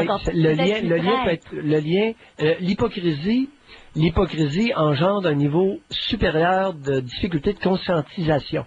Oh, c'est bien dit, cet après-midi. Est-ce que votre étude dit pourquoi, dans quelle situation plus les mères ou les pères vont agresser physiquement ou par la parole leurs enfants ou si non. Ils disent pas, hein? Non. C'est ça. C'est une analyse statistique. Parce que simplement que ça les nouveaux conjoints, les conjoints temporaires, les nouveaux partenaires de la mère, ils ont 50 fois et plus de risques de tapocher, de frapper les enfants et d'en abuser. D'accord, je voudrais vous poser une autre question. Oui. L'histoire d'envoyer l'enfant dans sa chambre, qu'est-ce que vous en pensez? Alors, ça dépend. Parce que moi, je garde souvent des enfants, puis j'ai toujours dit que la chambre, c'était pas fait pour une punition. Souvent, on a de la misère à envoyer un enfant se coucher parce qu'on le relie. Voilà. Moi, j'ai peur à ça. Moi, j'aime mieux dire, regarde, va-t'en prendre une chaise, passe-toi dans le coin là. Alors, comme le père tout à l'heure, qui avait au lieu de pincer le nez de son enfant, il l'enferme pendant 5-10 minutes dans son lit. Ça a des bonnes chances d'engendrer un futur insomniaque et un individu qui, dans l'avenir, va avoir de la difficulté à se coucher le soir et va aller voir le médecin et se faire prescrire des pilules pour dormir. Mais on voit ça à outrance. Du pot pour s'endormir. On voit ça à outrance, les enfants punis dans leur chambre et des heures. Oui. Et moi, ça me fait penser aux salles d'isolement qu'ils font là, quand on a vu dans le reportage. Vous avez tout à fait raison. La DPJ, c'était sur la DPJ. Oui, la DPJ. Puis moi, très bon questionnement, Mireille. Je me pose une question parce que j'ai su par un enfant qu'il pouvait envoyer des enfants comme ça jusqu'à 1 mois. Moi, je me dis que dans la salle d'isolement, la DPJ. Oui. Et je trouve que c'est des dommages absolument terribles. Et je me dis que si ça se faisait dans une famille ordinaire, le père ou la mère se serait arrêté pour ça. Oui. Et je me demande si un jour, il n'y aura pas des recours collectifs possibles sur les dommages faits dans des situations comme ça par le gouvernement. Mireille, comptez-y, c'est écrit dans le ciel. Ben, j'y tiens et j'espère bien qu'il y a des gens qui vont sortir et qui vont dire oui, on arrête ça. Comme on le fait, on peut pas le faire en famille. Vous savez, je souhaite bonne chance à Pauline Marois. Et je veux pas être opportuniste, là. Je veux pas être opportuniste. Sa défaite d'hier m'a profondément touché parce que c'est une dame, j'ai l'impression, qui méritait beaucoup plus que ce qu'elle a obtenu hier, que le petit 30% minable de la part là, des partisans péquistes. Mais il y a une chose qu'elle a faite qui est épouvantable. C'est les garderies. Les garderies pour bébés. Soyons prudents. Parce que dans ce qu'elle a fait, il y en a une partie qui est très bien et il y en a une partie qui est criminelle. D'inciter les femmes sans allure à se débarrasser de leur bébé d'une garderie publique, c'est un crime contre l'humanité. Par contre, à partir de 3 ans, 3 ans et demi, les garderies peuvent être des objets, des espaces de développement. Au Doc Mayou. Retrouvons le psychiatre Pierre Mayou et notre animatrice, Janine Ross. Qu'est-ce qui fait qu'on perd les pédales avec nos enfants et qu'on les tape, on leur crie à la tête, on les injurie? Dans certains cas, les parents vont le regretter et dans d'autres cas, on considère que tout ça, agression psychologique, crier après les enfants, les taper, ça fait partie de l'éducation. Alors, qu'est-ce que vous pensez, où vous vous rangez, puis qu'est-ce qui nous mène à ça? J'aime bien le positionnement de la problématique. On parle à Guy. Bonjour, Guy. Bonjour, ça va bien? Bonjour, Guy. Bonjour. On vous écoute. Bon, vous avez dit une phrase clé tantôt, c'est à Bob à propos de comment il devait élever ses enfants, c'était de grandir et de devenir un homme. Oui. Ça m'a touché personnellement parce que j'ai vécu ça. J'ai eu un père alcoolique assez violent. Les coups de pied, les coups de poing, les choses sexuelles, en tout cas, une grosse panoplie. Donc, j'ai été pas mal défait par rapport à ça. Qu'est-ce que vous voulez dire par là? Attendez un petit peu, Guy. Qu'est-ce que vous voulez dire par choses sexuelles? Vu qu'il était chaud, fallait que je tienne son pénis pendant qu'il urinait, puis des fois, il me disait, branle-le. Tu sais, il n'y a pas eu c'est assez limité à ça, mais rien n'empêche que quand tu as 5, 6, 7, 8 ans, puis tu es obligé de tenir la queue de ton père quand il est en train d'uriner, c'est des images qui te restent tout le long. Donc, les troubles érectiles sont suivis par rapport à ça, l'identité sexuelle et tout ça là. Mais, il y a environ, je dirais 6 ans, j'ai fait la connaissance d'un grand ami, Peter. Puis, ce gars-là est un vrai homme. Puis, avant que je le connaisse, moi, je disais que j'étais un gars de 30 ans. Mais à force de côtoyer ce grand copain-là, un ami, là, puis il m'a montré comment devenir un homme. Il a fait une éducation de moi à devenir un homme. Ce qui s'est reflété aussi. Puis en même temps, j'ai commencé à vous écouter il y a environ 6 ans, lorsque vous disiez que les familles québécoises étaient mal éduquées sur comment éduquer les enfants. Vous aviez raison aussi, là. Donc, par rapport à ça, avec l'influence de mon ami Peter, puis versus M. Mayou, j'ai commencé à devenir un homme. Aujourd'hui, je peux dire que je suis devenu un homme, et ça se reflète aussi dans ma vie familiale avec ma femme. Ma femme est beaucoup plus heureuse avec moi. Elle a un homme et non une bête molle comme mari. Ensuite de ça, avec mes enfants, j'ai 2 enfants, une fille et un garçon. Mon petit gars, lui, il a mangé plusieurs tapes en arrière de la tête par rapport à mon passé. Je ne savais pas pourquoi, mais quand que je suis devenu un homme, j'ai commencé avec mon petit garçon d'argumenter, de discuter et non d'élever la voix et toujours régler le problème avec une tape en arrière de la tête ou en arrière de sur une fesse. Là. Donc, quand vous dites à un homme de grandir, je pense que vous visez dans le mille. Merci beaucoup d'en témoigner, Guy. Merci beaucoup d'en témoigner. Vous avez compris l'essentiel et l'essence du propos. Merci, monsieur. Avant de corriger des attitudes face à un enfant, il faut grandir. On ne corrige pas des attitudes qui viennent de l'inconscient ou qui originent d'un état de frustration face à son propre développement et à sa propre maturité. C'est ça. Mais ça s'appelle une maturation en profondeur, Pierre. On n'a pas le choix. Oui, mais ceux qui ont actuellement de jeunes enfants qui nous écoutent, qui écoutent Guy faire son témoignage, et qui sont pas capables, qui n'ont pas fait encore ce cheminement-là, au moins d'arrêter. Non, oui, mais Janine, c'est un vœu. Regarde, Janine, là, t'as beau émettre des vœux pieux, ça changera strictement rien. Je comprends pourquoi, Pierre. Je comprends très bien. Alors là, t'as beau dire, oui, mais arrêtez de frapper les enfants. Demain, là, c'est rien. Ils peuvent se retenir 3 jours. Et la 4e journée, fait ça encore plus fort. C'est pas anodin, Janine, ce dont on discute, là. Je le sais, mais la première porte, c'est au moins, on parle de tout ça ouvertement. Guy nous dit exactement ça. La maturation permet de dire, je tape pas sur plus faible que moi parce que je suis maintenant un homme. C'est ça. Alors, la voie, c'est de grandir. C'est pas d'essayer de se contenir lorsqu'on est profondément frustré et immature. Ça peut être pire. Les coups peuvent être retenus pendant un certain temps et exploser, être encore plus forts. Mais si tu prends un punching bag, si tu commences à être conscientisé à cette problématique-là, puis aux conséquences que ça a sur ton enfant, je comprends tout ce que vous dites, là, Pierre. Mais il me semble qu'il y a des cloches qui sonnent dans certaines têtes. Je dis pas dans toutes, mais dans certaines têtes de mères et de pères qui disent, la prochaine fois, je vais essayer de me retenir. Non, ça marchera pas. Non, ce n'est pas une bonne attitude. C'est la dernière attitude que je recommande, Janine. Alors, parce qu'elle est dangereuse. Elle est dangereuse, l'attitude auquel tu fais allusion. Sans la maturation.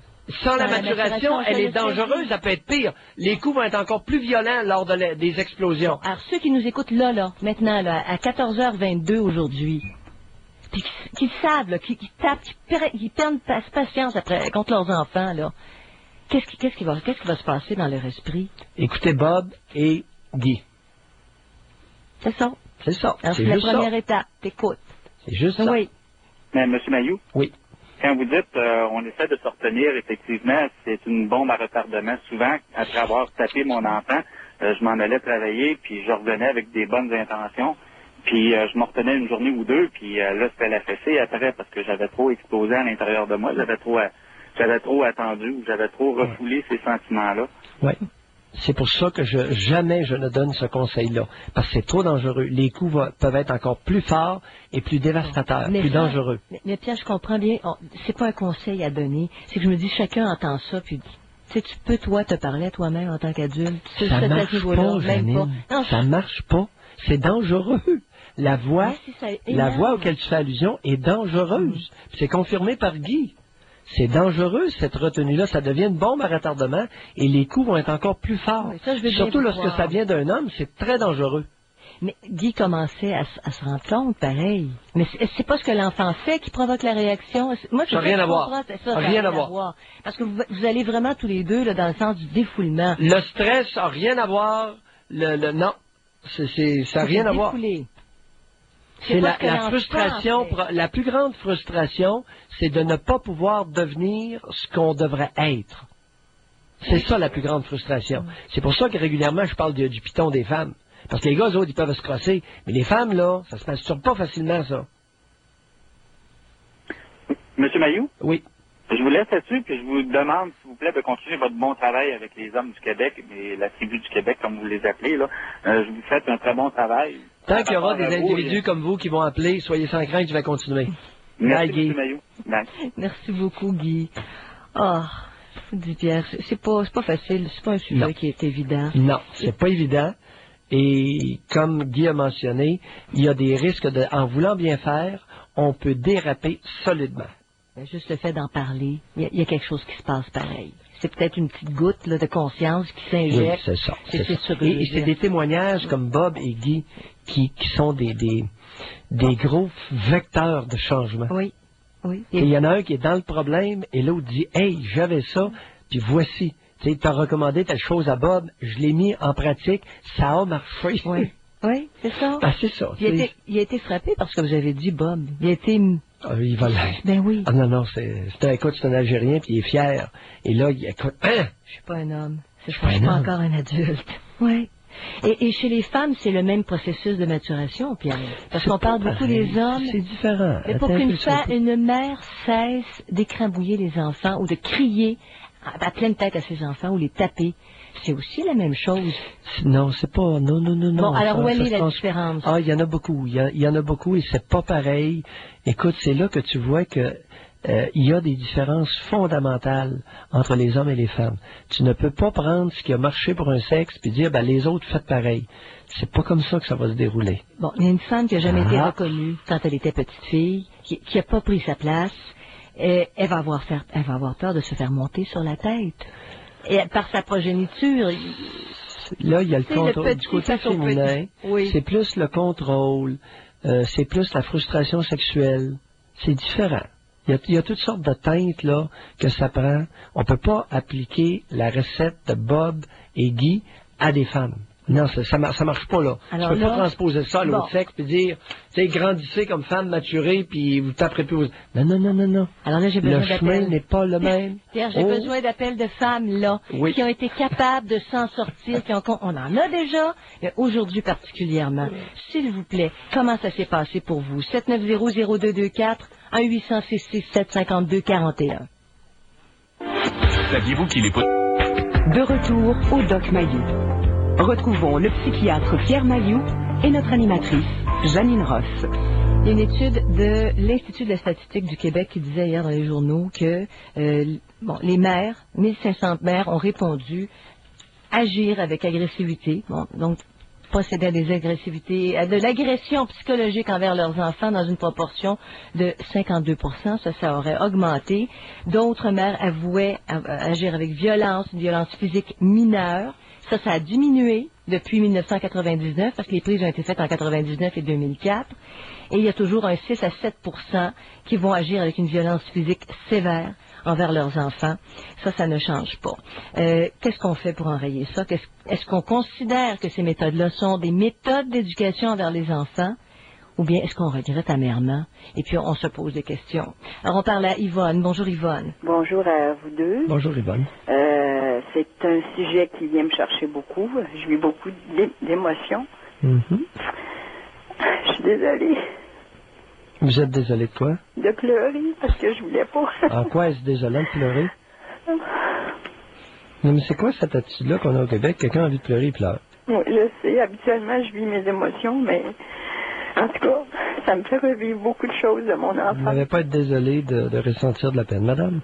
Oui. Ça me fait revivre énormément de choses de mon enfance. Mm-hmm. Puis, ça me fait aussi vivre de la culpabilité face aux enfants que j'ai eus. Mm-hmm. J'ai été abusée, pas sexuellement, sexuellement, psychologiquement, là, mais abusée psychologiquement et physiquement dans mon enfance. Puis... Utilisez les vrais mots. Au lieu d'enrober ça dans des mots ultramodernes, là, oui. Qu'est-ce que vous avez eu comme traitement? Quand vous dites abuser psychologiquement et physiquement, qu'est-ce que vous voulez dire? J'ai fait rire de moi. Vous avez été ridiculisé? Oui. Bon, par qui? Par mon père. Bon. Et j'ai été battue par ma mère. Bon, là, on est branché. À coups de ceinture, de bâton. Oui, la bonne femme a fait ça. Et psychologiquement, je me suis fait traiter de putain, de charogne. Ben, évidemment, putain et charogne. J'ai deux vocables que la plupart des jeunes filles ramassent ça, au Québec. Oui. Putain et charogne, là, ça roule en s'il vous plaît au Québec. Oui. Et qui vous traitait de putain et charogne? C'est ma mère. Oh!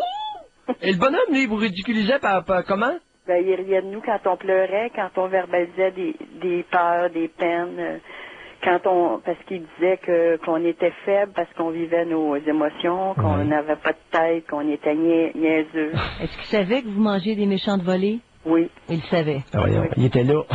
Mais là, il fallait contrôler les émotions. Il était pas là quand on se faisait battre. Ah, vous avez jamais battu devant votre père? Non. Hein? Puis quand mon La père... maudite hypocrite? Ouais. Hein? Ouais. La bonne femme vous a jamais battu devant votre père? Non. Mais il le savait. Oui. Parce que vous... Ah, attends un peu, là.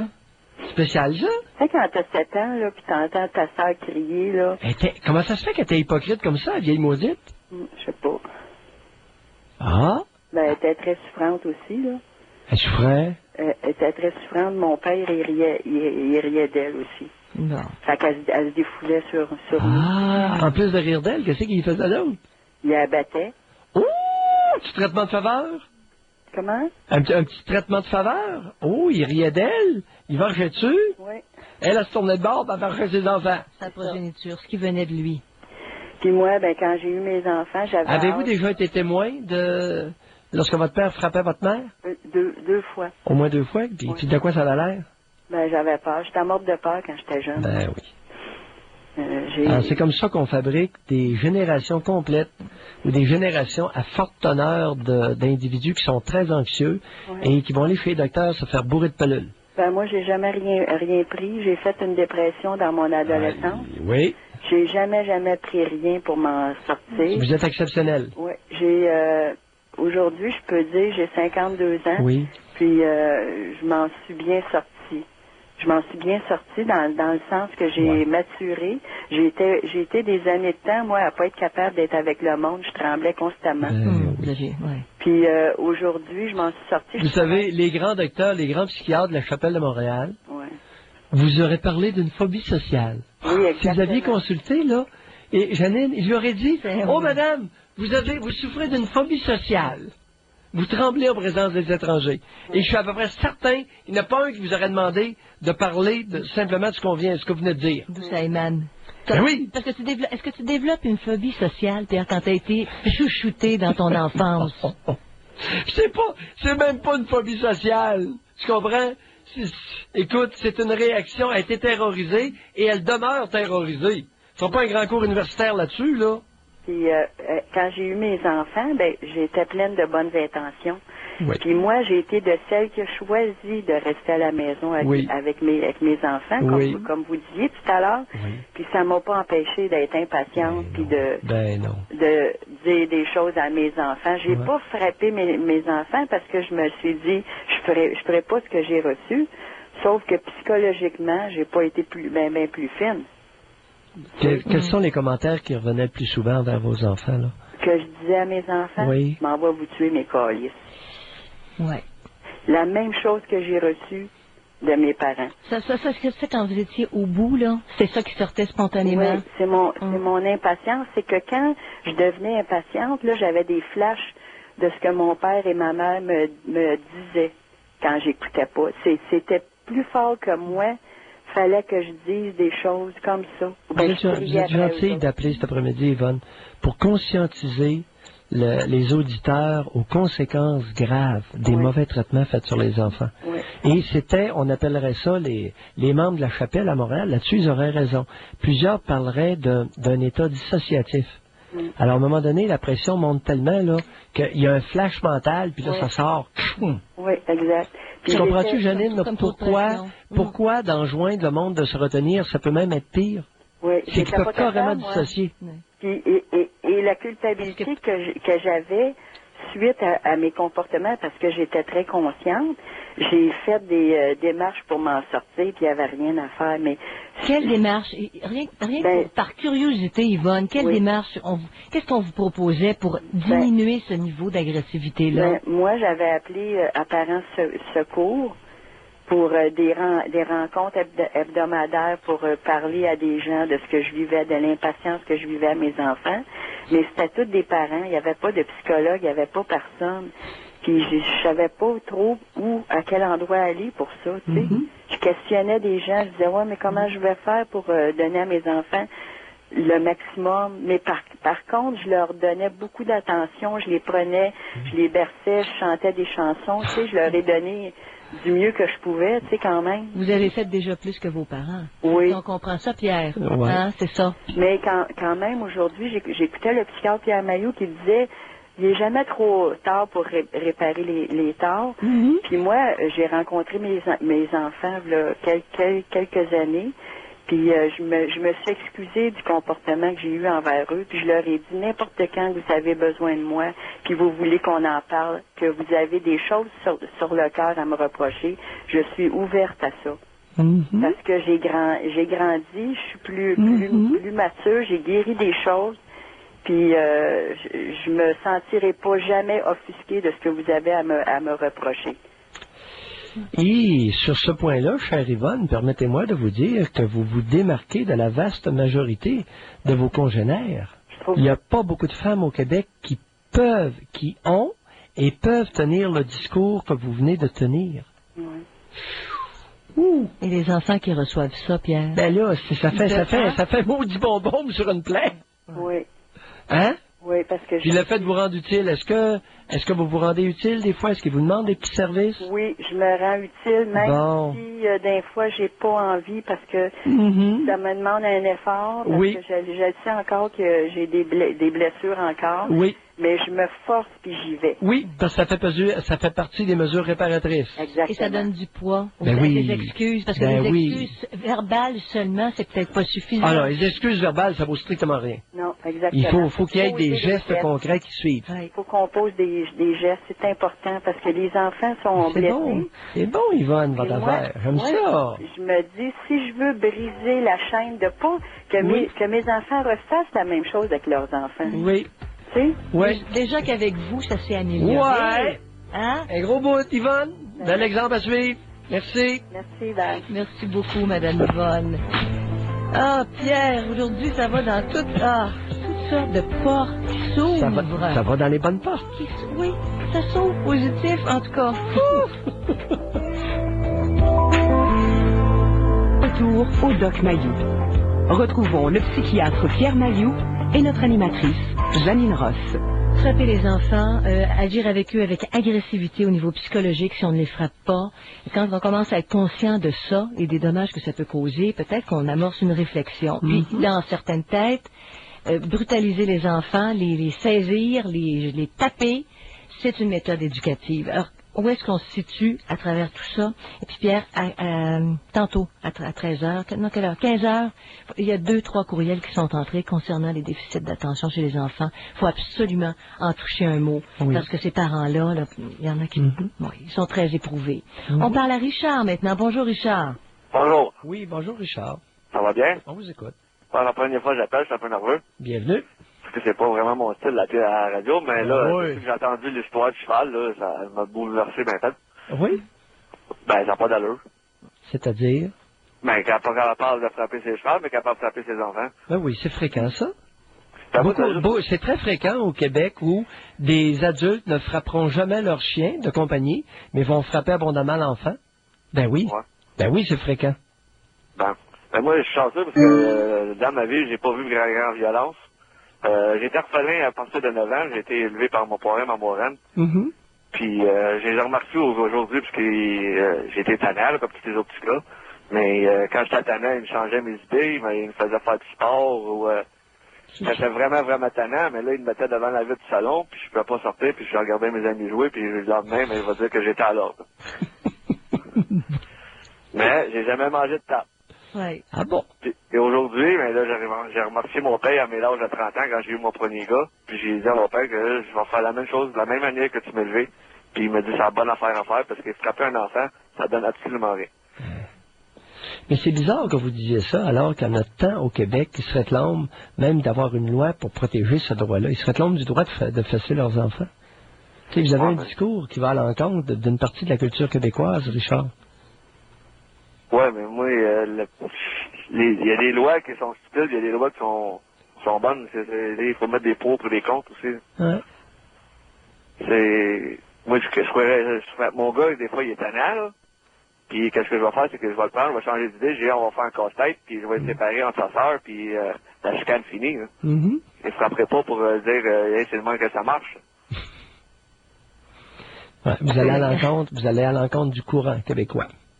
Parce que la vaste majorité des parents vont frapper. Écoutez, il y a une mère sur deux qui avoue candidement avoir malmené psychologiquement son enfant, d'avoir traité de nom et des choses assez importantes au moins 3 fois. Ça, c'est la moitié qui l'avoue. Imaginez. Ben moi, comme je dis, ma vraie mère, je ne l'ai pas eu longtemps, je l'ai eu jusqu'à l'âge de 9 ans. Elle est décédée de quoi, votre mère? Les deux sont décédés d'un accident d'auto. Ah, ensemble? Pardon? Ils sont décédés ensemble? Oui, ensemble, les deux. Ouais. À 9 ans, là, mon parrain et ma moraine qui m'ont gardé. Mais, est-ce que vous avez d'autres enfants, votre parrain et votre moraine? Il y en a eu 2 autres après moi. Ah, j'ai eu ma soeur à l'âge de 13 ans, puis j'ai eu mon frère à l'âge de 15 ans. Aujourd'hui, c'est ma soeur, puis c'est mon frère, puis ils me traitent comme ma soeur, frère. C'est ma nouvelle famille. Vous avez été leur premier fils. Oui. Pour eux autres, vous étiez leur premier enfant. Oui, à l'âge de 9 ans. J'arrivais, pas de couche, pas de biberon, rien. Oui. À l'âge de 9 ans, eux, avec quel âge? À peu près? Mes vrais parents ou ceux qui m'ont adopté? Non, vos parrains, moraines? Ma moraine, elle avait 26 ans, et mon parrain, il avait 32, 33 ans. Généreux, hein? Puis mon parrain se trouve être le père de mon frère, le frère de mon père. Oui, c'est ça. Puis il n'a jamais mis la main sur moi, il m'a toujours dit de me faire respecter. Et c'était une femme, celle qui vous a accueilli, n'avait que 26 ans.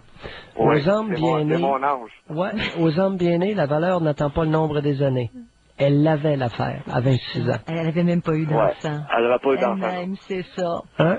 Ben, elle a eu bien des frères et des sœurs. Elle vient d'une grosse famille, puis c'était la plus vieille. Ça veut rien dire. Ça veut rien dire. Ça veut rien dire, c'était une bonne personne. Elle était bonne, elle était attentionnée, elle était affectueuse, elle s'intéressait à vous. Elle vous a pris à 9 ans, c'est un gros défi. Et d'après ce que vous nous dites, ils ont relevé facilement ce défi-là. Oui, ben je remercie encore parce que il y a eu de la chicane pour les personnes qui ne voulaient pas s'occuper de moi. Là. Ben oui. Parce qu'il y en a que j'ai arrêté un fardeau pour eux autres, surtout du côté de ma mère.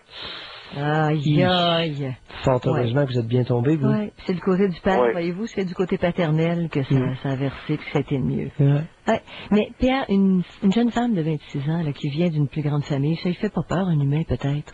Alors, non, vous faites aucun lien? Ah, rien à voir. Non. Ce sont des qualités individuelles, pas des qualités familiales. Ça aurait pu être une petite fille unique. Non, puis un autre de la même famille pouvait être beaucoup plus sans cœur. Alors, ça n'a rien à voir avec la grosse famille, là. Il y a des aînés de famille qui ont des cœurs durs. Vous êtes royalement, vous êtes tombé sur 2 bonnes personnes. Ouais. Ça fait longtemps que je vous écoute, souvent j'entends des histoires et tout, puis à chaque fois je dis, je suis chanceux, tu sais. Oui. Des affaires, des fois, là, moi je vous écoute depuis le Love Story, mais avant je ne vous connaissais pas, là. Puis là, quand j'ai vu Love Story, là, j'ai cliqué avec vous, j'ai dit, ce gars-là, il a du bon sens pareil, là. 50% des choses que vous dites, je suis d'accord avec, puis l'autre 50%, mais ça me regarde pas. Bon, ça vous concerne pas, fait que ça vous touche pas. Non, à date, non. C'est ça. Excellent. Oui, vous avez été chanceux, Richard. Oui, encore aujourd'hui, je suis chanceux, puis... oui, soyez reconnaissants. C'est leur plus beau cadeau. Reconnaissant, puis quand c'est le temps pour moi d'être reconnaissant pour quelqu'un, n'importe quoi, ben, c'est comme je donne à l'autre. Vu que j'ai été chanceux, mais si quelqu'un a besoin de ma chance pour l'aider, je vais le faire. Excellent. Et vos enfants, les premiers? Ah, mes enfants, oui. Excellent.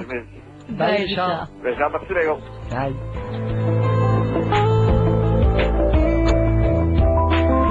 Mailloux. Retrouvons le psychiatre Pierre Mailloux et notre animatrice, Janine Ross. Qu'est-ce qui nous pousse en tant que parents, parfois, à perdre les pédales? Dans certaines maisons, c'est le mode d'interaction avec les enfants. Ça crie, ça tape.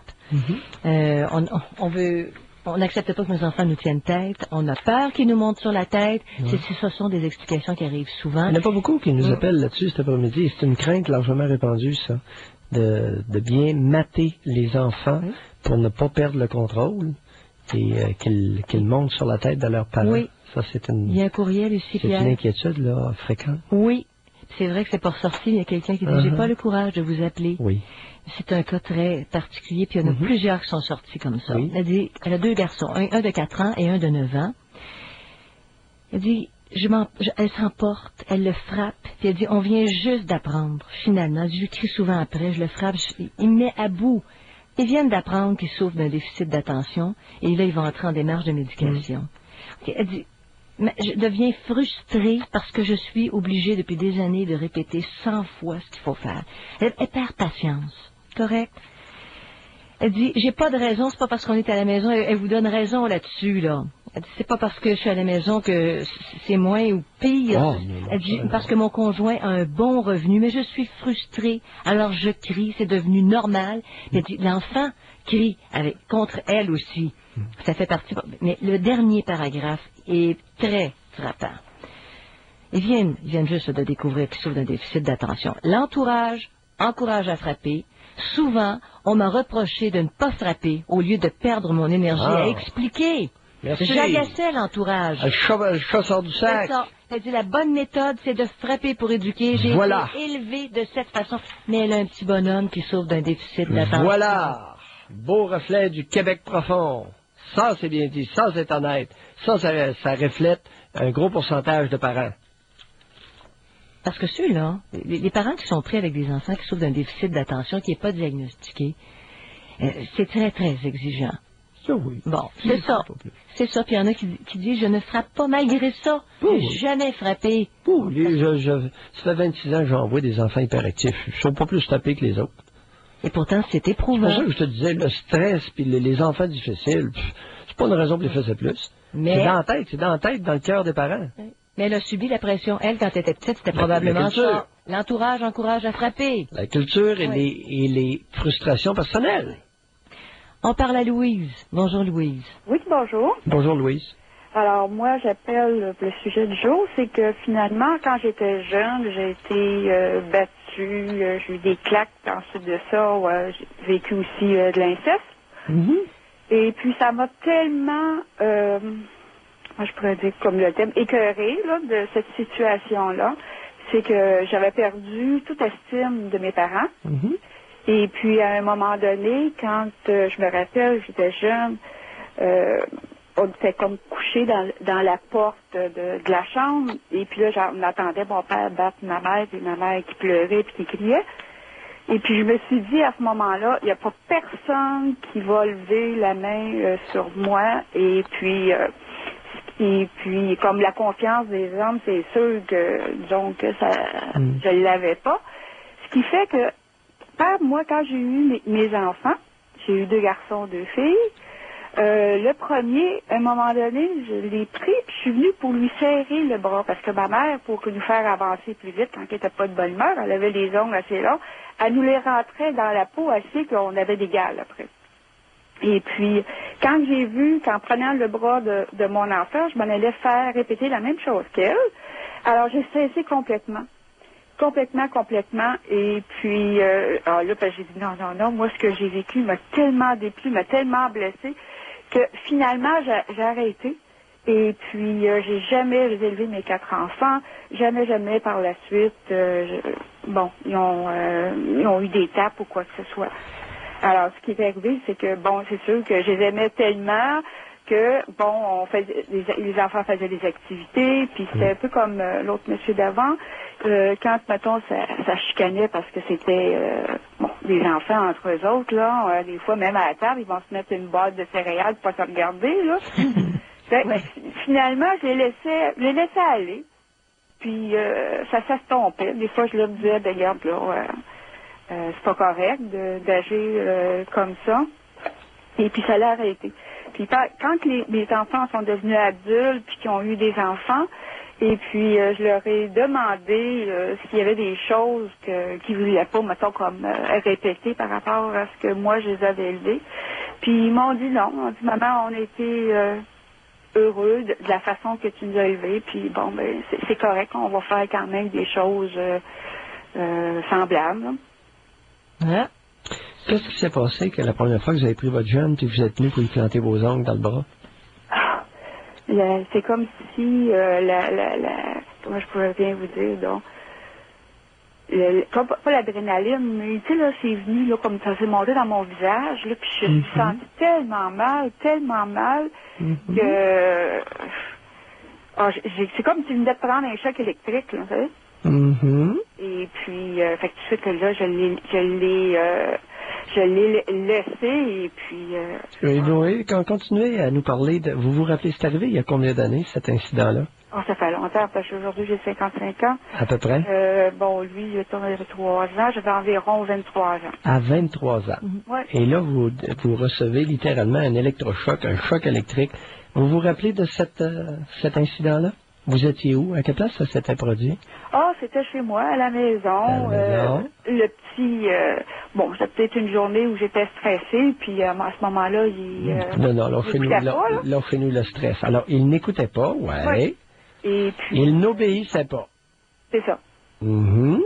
Et puis là... Est-ce que vous vous souvenez par rapport à quoi qu'il n'obéissait pas? Oh mon Dieu, ça fait longtemps. J'ai juste gardé en mémoire. Oui. Ça a toujours été gravé là, en mémoire, comme quoi que ça a été tellement épouvantable la sensation que j'ai eue. Décrivez cette sensation-là, c'est là que je veux en venir. OK, la sensation.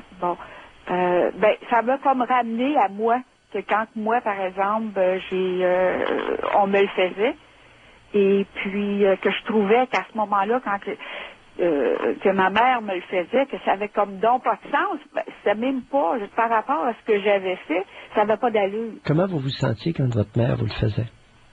J'étais enragée. J'étais enragée. Continuez, enragée. J'étais révoltée parce que finalement, je veux dire, on me retrouvait que j'avais pas personne pour avoir, mettons, pour être protégée, pour pouvoir être aimée. Parce que, étant donné que le père... Alors, pour vous, c'était un geste de haine. Un geste haineux. Oui. Qu'elle faisait envers vous. Oui.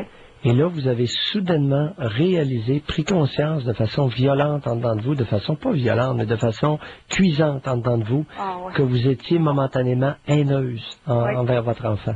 Oui.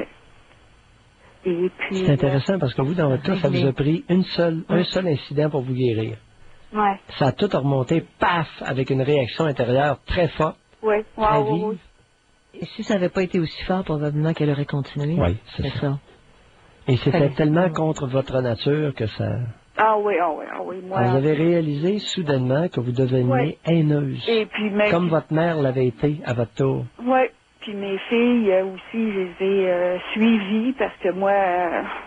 ça n'a pas été dans mon front, moi, quand j'avais vécu l'inceste et tout ça. Oui. Alors, donc, mes filles, j'ai surveillé de très, très, très près pour pas que ça arrive, finalement. Pour pas que quoi arrive? L'inceste. C'est-à-dire? C'est-à-dire que le père ou tout autre homme aurait des attouchements sur l'enfant.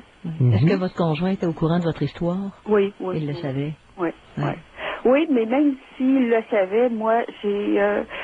je l'ai encore, j'ai 55 ans, j'ai toujours une crainte. Oui. Et puis, malheureusement, j'ai une de mes filles qui, à l'âge de 16 ans, a été agressée sexuellement. Et puis, ça aussi, c'est venu me chercher terriblement. Agression, c'est l'agresseur étant quelqu'un de connu ou d'inconnu? D'inconnu. Un inconnu qui a sauté dessus? Ouais. Ça doit être encore plus cuisant pour une mère qui a vécu l'inceste, une histoire comme ça. Parce que tu fais tout pour protéger, mais vous l'avez protégé. Tu es capable de le prendre pour toi-même, d'une certaine façon, mais mieux toucher ton enfant, c'est encore pire que soi. Oui. Parce que là, je pouvais gérer mes émotions, mais là, je pouvais pas...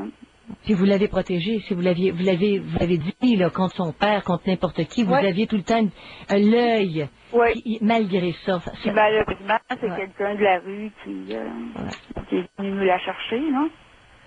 Pardon? C'est quelqu'un de la rue qui est venu nous la chercher, qui l'a pris fort. Quelqu'un qui demeurait sur la même rue? Non, c'est quelqu'un qui demeurait à Montréal. Mais tu voulais dire par quelqu'un de la rue? Ben, parce qu'elle marchait, mettons, sur la rue. Oui. Et puis, à ce moment-là, la personne, elle a tiré de force. OK, d'accord. Ah ouais.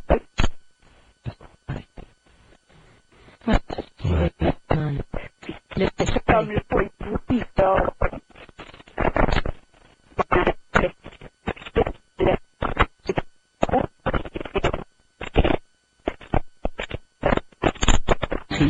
Janine Ross. Il y a une femme qui nous écrit, Pierre, et elle dit, vous parlez pas beaucoup de l'agression psychologique, qui peut être aussi grave. On en a parlé au début de l'émission, mais son témoignage, elle dit, à un moment donné, elle a fait une liste de toutes les injures que sa mère lui envoyait au visage. Elle dit, il y en avait une vingtaine.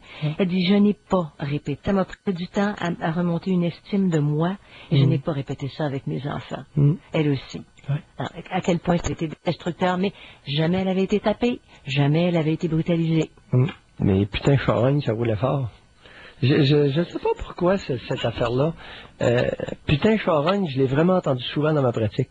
C'est probablement les deux qui reviennent très souvent, ça. C'est de la haine à l'état pur. Ah! C'est rien. Haineux, c'est haineux. Oui. Origine directement de l'inconscient de la réputation de femme. Et on parle à Geneviève. Bonjour Geneviève. Bonjour Dr Mailloux, bonjour Janine. Bonjour Geneviève. Bonjour, moi j'appelle pour le sujet du jour, la violence faite aux enfants. Est-ce que c'est nécessaire? Moi je pense que sincèrement c'est non. La réponse, même si je l'ai subi, ma mère me faisait de la violence verbale et physique. C'est-à-dire, donnez des exemples. Ben, elle me traitait de putain, de salope, conne, de niaiseuse, et de... À partir de quel âge qu'elle a commencé à vous traiter de putain? À partir de tout petite, 3-4 ans. Ah non, les putains, c'était beaucoup plus tard. C'est ça commence avec les menstruations, ça. Ouais, non, c'est plus tard. Ça commence avec l'apparition des seins. Oui, c'est ça. Mais les injures ont commencé très jeune, mais moi, j'y répondais. À 5 ans, j'y répondais, puis je me suis jamais laissée écraser par elle. Puis ça a été une lutte infernale pendant des années. Et par contre, moi, j'ai toujours voulu avoir des enfants, mais je voulais pas répéter ça. Fait que j'ai essayé de comprendre qu'est-ce qui s'était passé. Puis vous m'avez beaucoup aidé d'ailleurs, ça fait 6 ans que je vous écoute. Puis mon petit garçon, il a 3 ans et demi. Et vous m'avez aidé à comprendre ce qui s'était passé pour justement pas répéter le pattern. Parce que mes parents ont répété le pattern de leurs parents. En moins pire même, parce qu'ils m'ont frappé tout ça, mais leurs parents avaient fait des choses encore pires que ça. Les deux côtés. Des deux côtés. Mais ma mère faisait ça souvent dans le dos de mon père. C'est-à-dire, je me suis rendu compte de ça dernièrement. Elle faisait jamais ça devant mon père, parce que mon père aurait pas été d'accord avec ça. Mais elle voulait être sûre qu'il ne vienne pas à votre rescousse pour vous protéger. Ouais, l'espèce d'hypocrite. En fait, elle se défoulait un petit peu sur moi. Ben oui. Et puis mon père était pas là, mais mon père il se fermait les yeux à quelque part. Ben oui. C'est sûr qu'à quelque part il se voyait. Une hypocrite avec un lâche, quel bel père vous aviez. Oui, c'était bien équipé. Et puis là, finalement, j'ai décidé d'avoir des enfants. Puis quand je me suis sentie prête à leur donner quelque chose, et quand j'ai eu mon fils dans les bras, là, je peux juste vous dire, j'ai eu un choc. Je me suis rendu compte que ma mère m'aimait pas. Parce que moi, je serais jamais capable de faire ça à mon fils. Je serais jamais capable de dire qu'il est niaiseux. Je serais jamais capable de le fesser. C'est un geste haineux, vous avez tout à fait raison. C'est une absence d'amour. Oui, c'est ça. Puis ma mère me disait qu'elle m'aimait. Pardon? Ma mère me disait souvent qu'elle m'aimait. tout le temps. Non, l'hypocrite par excellence. Oui. Fait que quand j'ai eu mon fils, là, ça a été un choc. Puis je voulais juste partager avec vous comment que c'est difficile de donner à son enfant ce qu'on n'a pas eu. Parce qu'à chaque fois que je suis compréhensive avec mon fils, à chaque fois que je l'écoute puis que je lui change les idées, comme disait le monsieur d'avant, là, au lieu de m'ostiner avec lui puis de le dominer, je me dis, que j'aurais aimé ça que ma mère fasse ça. C'est dur pour moi. Oui. Très dur. C'est un combat à chaque jour, parce que souvent, on va perdre patience, puis ce que je fais quand je perds patience, je me retire. Je m'en vais. Oui. Je dis, attends une minute, maman s'en va 5 minutes. Puis je m'en vais dans une toilette, n'importe où, puis je reviens 2 minutes après, puis là, je peux pas comprendre que moi, quand je pleurais... C'est très intéressant ce que vous dites. Au lieu de mettre l'enfant en retrait lorsque vous êtes sur le point de vous impatienter, vous vous retirez. Oui. Ça, je suis contente que ça soit revenu avant la fin de l'émission. Parce que la salle d'isolement, dont il y a été question un petit peu plus tôt, vous présentez une solution. Oui, bien des fois, je le mets dans sa chambre aussi, mais si je sens que c'est moi parce que des fois, on est stressé par d'autres choses, puis le petit, il peut pas le savoir, lui. Fait que si c'est moi qui ai le problème, là, je vais pas y faire subir à lui. Donc, c'est moi qui me retire. Si, par contre, c'est lui qui a fait quelque chose qu'il savait qu'il fallait pas qu'il fasse, ben là, il y a une conséquence. Il va aller dans sa chambre ou il n'aura plus le droit d'utiliser un jouet ou peu importe, il va avoir une conséquence. Mais quand c'est de moi, ça vient de moi, je m'en vais. Parce que je trouve que c'est à lui. Ça chemine.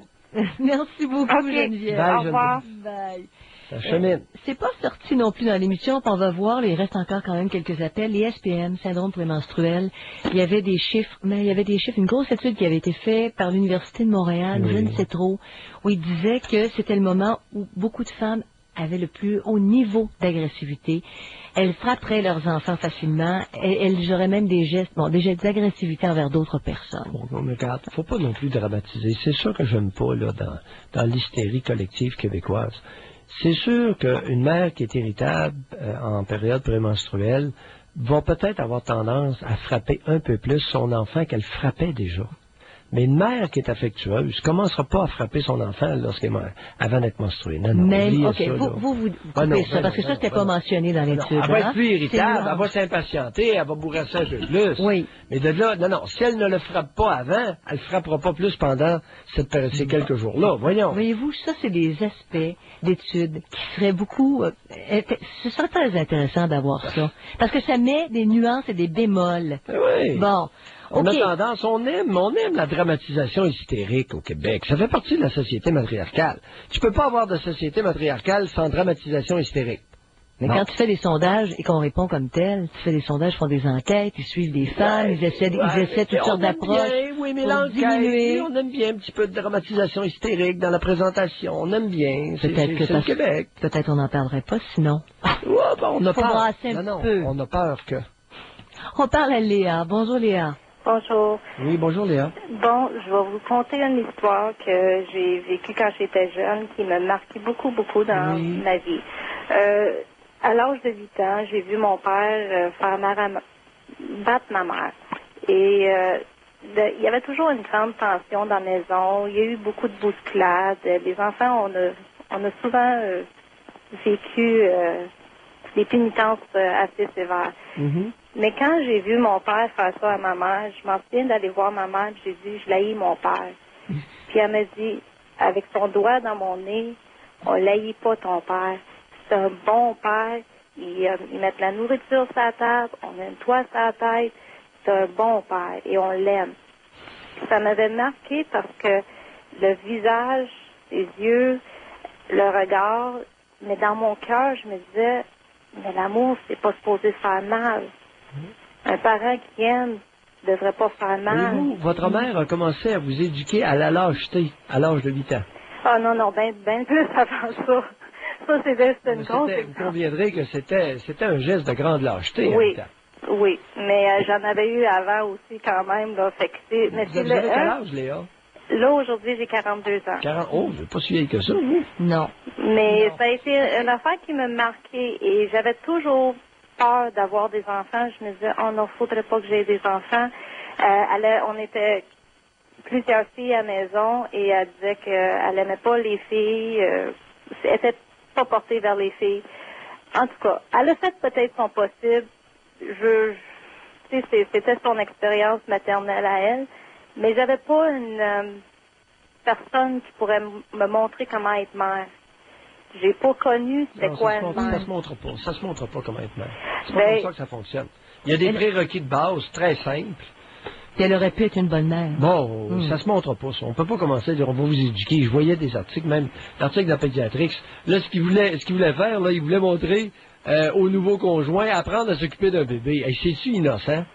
Mais ça capote à l'occasion. Mais quand on montre pas à quelqu'un, voyons. Quand tu as eu une bonne mère, peut-être, Pierre, que tu repères dans ta propre nature que tu n'as pas les qualités pour être une mère. Bon, mais ça fait que je crois que ça fait que j'avais peur d'avoir un enfant parce que je savais pas comment être mère. Puis... Non. Vous aviez peur d'être une sans-cœur, une sans-allure, une lâche, une tarte en pion comme votre mère. Dites-les la vraie chose. Et alors, à l'âge de 20 ans, j'ai tombé enceinte. Vous ne saviez pas si vous aviez des qualités intrinsèques différentes de cette bonne femme-là. Ben, aujourd'hui, je vois que je l'avais à l'intérieur de moi. Bon, merci. Vous aviez des qualités intrinsèques, vous aviez des qualités en dedans de vous qui auraient pu faire que vous soyez une mère correcte. Oui. Bon. Et aujourd'hui, j'ai mon garçon qui a 20 ans et l'autre de 15 ans. Oui. Je calcule que j'ai été une bonne mère. Mais il fallait que je puise à l'intérieur de moi pour pas répéter justement les choses. Oui. Parce que quand vous parlez de la frustration, parce que c'est tout qu'on a gardé à l'intérieur de nous. La haine, la rancune contre eux autres, contre les parents. Et jusqu'où votre mère, jusqu'où vous avez été réprimée, Léa, sexuellement? Jusqu'où est allée la répression sexuelle dans votre cas? Moi, je me suis défoulée beaucoup, je pense, dans la sexualité, mais par contre... Ça veut dire quoi, se défouler dans la sexualité? Ben, je sortais de l'énergie, comme ça, j'avais une vie de couple très active, très... Non, je parle de la libido, là. Ben, il était très, très haute, là. Était très... Vous aviez une forte libido? Oui, puis je pense que ça faisait peur à ma mère, parce qu'on était deux filles dans la famille que je pense qu'on doit avoir dégagé ça.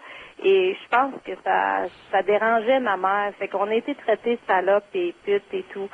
Mais écoutez, la plupart des filles, soyez en graine, ça peut vous rassurer. La plupart des jeunes filles, les adolescentes, se font traiter de ça au Québec. Salope et pute, là, ça revient, ça.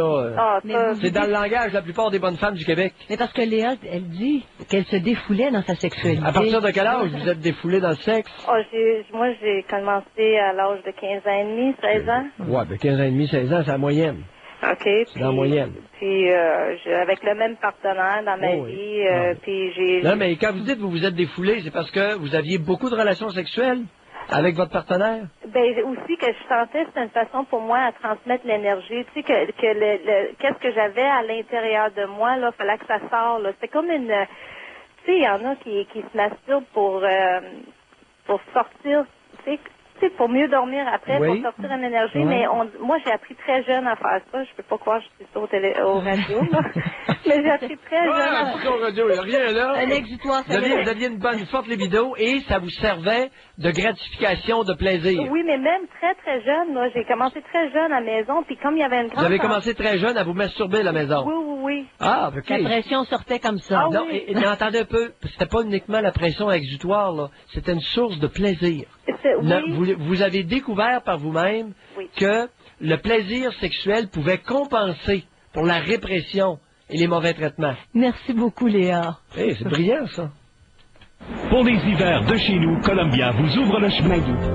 Retrouvons le psychiatre Pierre Mailloux et notre animatrice, Janine Ross. Alors, je redonne le numéro de téléphone 790-0224 1-800-667-5241. On parle aujourd'hui des agressions verbales qui sont à la hausse et tout ça à la suite d'une publication qui émane d'une enquête qui a été dirigée par l'Institut de la statistique du Québec et enquête à laquelle 1500 mères ont répondu. Il y a eu une diminution de la violence physique mineure, qui a été, semble-t-il, remplacée par des agressions psychologiques. C'est-à-dire qu'on va crier plus auprès des enfants, on les tape moins. Il y a toujours un certain pourcentage de 6 à 7% des parents qui vont utiliser la violence physique sévère. Ça bronche pas depuis 99 où il y avait eu une première enquête. Ce dont on parle, ça remonte à 2004. C'est-à-dire il y a un an. Ils ont compilé tout ça. Sais-tu qu'est-ce que ces études-là me disent très clairement? c'est que la brutalité envers les enfants est institutionnalisée au Québec. C'est dans notre culture. Ça l'est peut-être dans la nôtre, ça l'est ailleurs aussi. Au Québec, quand je dis qu'au Québec, on haït les enfants, c'est un fait. Une majorité de parents, d'adultes, une forte majorité d'adultes haïssent les enfants au Québec. La question qui s'impose, puis alors, ça, pas me faire pourquoi on fait des enfants? On a fait une émission là-dessus il y a un mois. Pourquoi on fait des enfants? Si on s'imagine qu'on a zéro patience avec des enfants. Mais c'est rien. Alors, on a cette culture de haine très facile envers les enfants et on en fait très peu. Écoute, 1,4 enfants par femme en âge de se reproduire, et viens pas me dire que c'est le stress là, qui lui fait perdre la tête. Alors, où est le problème? Où est le problème? Dans la culture. Culture répressive. C'est typique des cultures répressives, Janine. Une culture répressive est une culture qui va haïr ses enfants où il va y avoir beaucoup de brutalité. Je suis sûr que, et là, les études commencent à sortir. On est dans une culture répressive au Québec. Oui. Oh oui, ben oui. Culture répressive, culture où on aime bien le rapport hiérarchique, on aime bien le rapport dominant-dominé, oui. C'est moi qui mène, c'est moi qui ai le boss. Quelle est la plus belle culture, Pierre? Celle qui est la plus égalitaire sur cette planète. Aucune idée. Parce que hier... Aucune idée. J'ai aucune espèce de réponse à ta question. Où est-ce qu'on arrive avec des rapports plus égalitaires? On tente d'atteindre ça. Alors, ce que je peux dire, moi, c'est que dans la revue pédiatrique, ils font maintenant des études, plusieurs pays en même temps. Et on découvre que l'impact de la brutalité envers les enfants est le même dans 6 pays, des pays d'Asie, européens, Amérique. Alors, peu importe qu'on change de culture, lorsqu'on brutalise les enfants, ça les rend soit anxieux ou agressifs. Et pensez-vous qu'on avait besoin de... rien. Après, cette gang de cave-là, vient nous dire, c'est la TV qui engendre la violence. Pensez-vous les tweets, c'est les claques que vous donnez. Pierre, est-ce que vous pensez sincèrement qu'on avait besoin d'études comme ça pour savoir ça? De fond, tout le monde sait ça? Non. Que ça crée l'angoisse chez les enfants, que ça crée la peur? La majorité des tweets au Québec sont convaincus que de fesser les enfants, c'est pour leur bien. Mais il prend son trou. Ils n'ont pas appelé après-midi, là, les brutes. Ils n'ont pas appelé. Non. Mais tu fais sûr qu'ils sont là. Ils sont très vigilants. Qu'est-ce que vous nous avez lu hier soir hier après-midi, en finissant l'émission? C'était un jeune homme de 18 ans qui était en France, qui venait des cités ghettos, là. Qu'est-ce qu'il disait? Vous nous avez lu ça? Là, je me souviens plus trop. Ben, il se faisait battre chez lui. Oui. Puis il disait qu'il y en avait assez et que ça expliquait en partie pourquoi ils sont sortis dans la rue. Oui. Ils sont enragés, ils sont révoltés et ça explose. Ça commence. Écoute, on commence pas par changer le gouvernement de la France. On commence par changer le comportement des parents à la maison. Mais la répression... Alors, je soupçonne que les immigrés en France vagent sur leurs enfants comme ça se peut pas. Ce garçon-là le disait. Ce jeune homme-là, le témoignage, il le faisait. C'est ce qu'il rapportait. Bon, alors, et on serait pris avec une culture similaire. Et c'était dans le Figaro. C'était rapporté, c'est une entrevue d'un gamin là, qui a fait de la casse, rapporté dans le Figaro. C'est pas une feuille de chou, là. Donc, on aurait nous aussi... Ceux qui ne savent pas, le Figaro, c'est probablement l'équivalent de la presse et du Journal de Montréal en France. N'est-ce pas? Ah là là. Bon, alors, et on aurait aussi, nous, une culture répressive. Bon. Ici, avec très peu d'enfants par femme. Mais beaucoup plus hypocrite. Beaucoup plus hypocrite. Alors, je t'aime. Paf! Je t'aime. Pierrette? Oui? Bonjour à vous. Bonjour, Dr. Mailly, puis Madame Janine. Bonjour, Pierrette. Bonjour. Puis moi, c'est le sujet d'aujourd'hui. J'en ai jamais parlé à personne. C'est seulement quand mon médecin, une dame médecin. Puis c'est ça. Moi, étant élevée fille unique, mon père avait des commerces. Puis ça regardait bien parce que j'ai jamais manqué monétairement, ça a toujours bien été. Oui. Mais sur le côté amour, puis attention, j'ai jamais eu de ça. C'est-à-dire? C'est-à-dire que mon père me battait. Bon, là, on change. Tu sais, elle commence à dire, oui, mais l'amour, c'est la première fois, non, bonhomme, qu'est-ce qu'il vous faisait? Mon père, c'est que il était, je vais vous dire, il avait été élevé par son oncle. Non, qu'est-ce qu'il vous faisait? Lâchez-moi les excuses. C'est qu'il me battait, il me donnait des claques, là, je vous dis, ça ouvrait le côté de la lèvre. Oh, puis, c'est ça. Mais je comprends la situation aujourd'hui. Mais moi, ça fait seulement 3 ans que je me connais. OK. Vous avez quel âge, là? Là, j'ai 73. Dans 5 mois, j'arrive 74. 73 ans. Puis vous dites que ça fait seulement quelques mois que vous vous connaissez? Ça fait peut-être 3 ans, j'ai commencé à décortiquer toutes les choses, puis j'ai compris pourquoi est-ce que mon père me battait. Il battait ma mère aussi. Ah oui, il battait la bonne femme. Oui. Puis il y a un maudit paquet de ces batteux de femmes et d'enfants-là au Québec.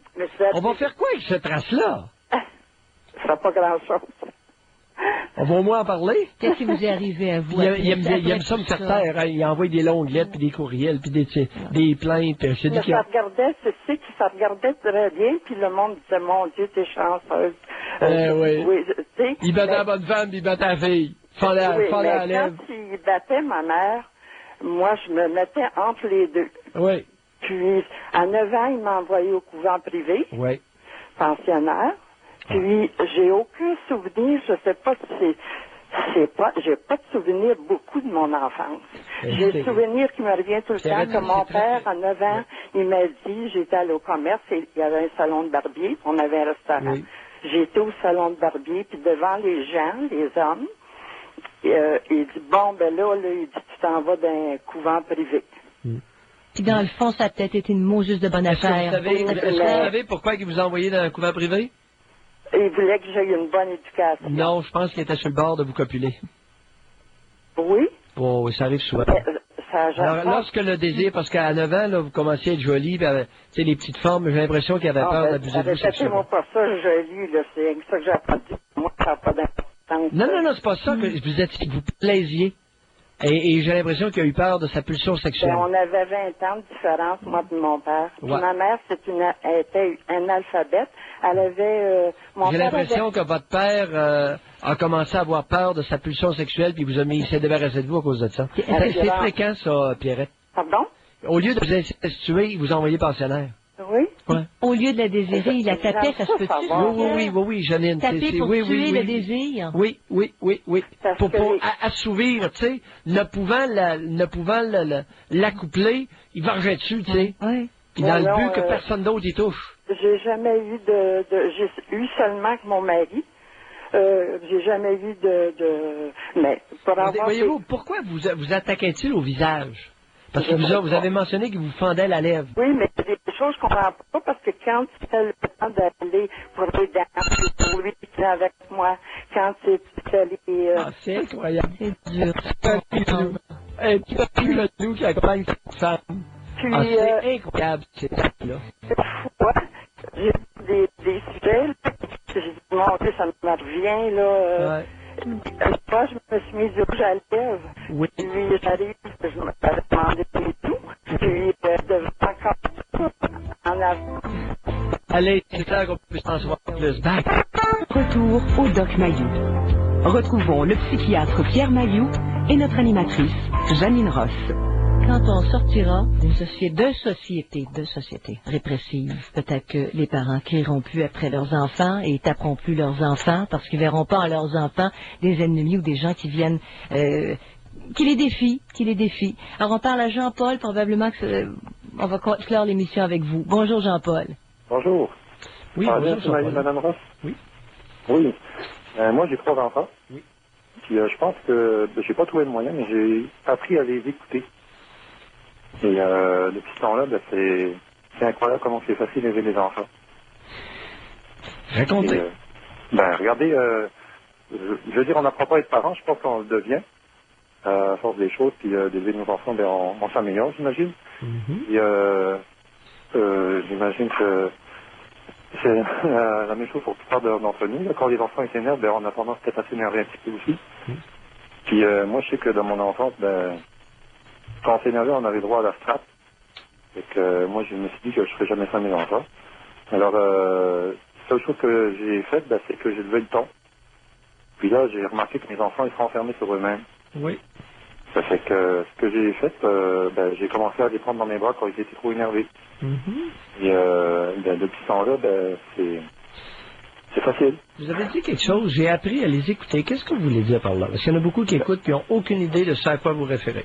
J'ai appris à les écouter, ça veut dire que quand ils s'énervent, là, ils s'énervent pas pour rien non plus, là. Alors moi, j'ai appris à me calmer, premièrement. À les regarder à lui puis à les écouter. Voir qu'est-ce qu'il y avait, s'ils étaient énervés parce qu'ils jouaient, ou bien ils étaient frustrés de quelque chose. Alors, je me suis mis devant eux, puis j'ai regardé, puis j'observe. Puis je me calme en même temps. Puis si ça dure trop, ben je les prends dans mes bras, puis ils reviennent au calme tranquillement. Puis, Votre attitude est très rare dans notre culture. Il y a très peu de parents qui font ça. Ils vont simplement regarder et observer leurs enfants, c'est très rare, père et mère confondus. Il y a très peu d'adultes qui font ça au Québec. Très peu de parents. Je peux vous dire une chose, c'est que mon garçon, lui, a 7 ans, puis il est à l'école. Oui. Puis c'est fantastique, il est excellent, puis je pense que c'est pas pour rien. Parce qu'il a confiance en lui, parce qu'on l'encourage, on l'écoute. Puis c'est la même chose pour ma petite fille. Tu as quel âge la fille de votre petite fille? À 3 ans. C'est de 3 ans, ouais. C'est surtout ma petite fille qui sera enfermée sur elle-même parce que le matin, les gens... Ben oui, je vais lever le ton un petit peu, des fois, sans crier, mais lever le ton juste pour les calmer. Ça marche pas. Faut pas faire ça. Avec la plupart du temps, avec les petites filles, lever le ton, ça les calme trop, ça les intimide. Exactement. Et il y a beaucoup de parents épais qui ne se rendent pas compte de ça. Exactement. C'est une réussite sur le coup. L'enfant prend son trou. Oui. C'est final, c'est ça. Et c'est plus qu'une réussite sur le coup, c'est souvent une réussite pour le restant de sa vie. Alors, ça peut faire une fille qui va s'écraser, qui devient une femme adulte, qui s'écrase dès que le ton de voix masculin monte. C'est ça. Puis c'est ça que j'ai remarqué tout de suite. Alors, on a changé de tactique. C'est vraiment facile. Alors, vous avez amené un ingrédient qui est extrêmement important. Observer les enfants, les regarder. Les observer, les regarder, puis les aimer surtout, puis les encourager. Bon, avant de les aimer et de les encourager, là, les regarder. Et une des tragédies des enfants, surtout des bambins mis en service de garderie, en très bas âge, 5 jours par semaine, puis 10-12 heures par jour, c'est que les parents n'ont pas le temps de les regarder, de les observer, et ils ne les connaissent pas.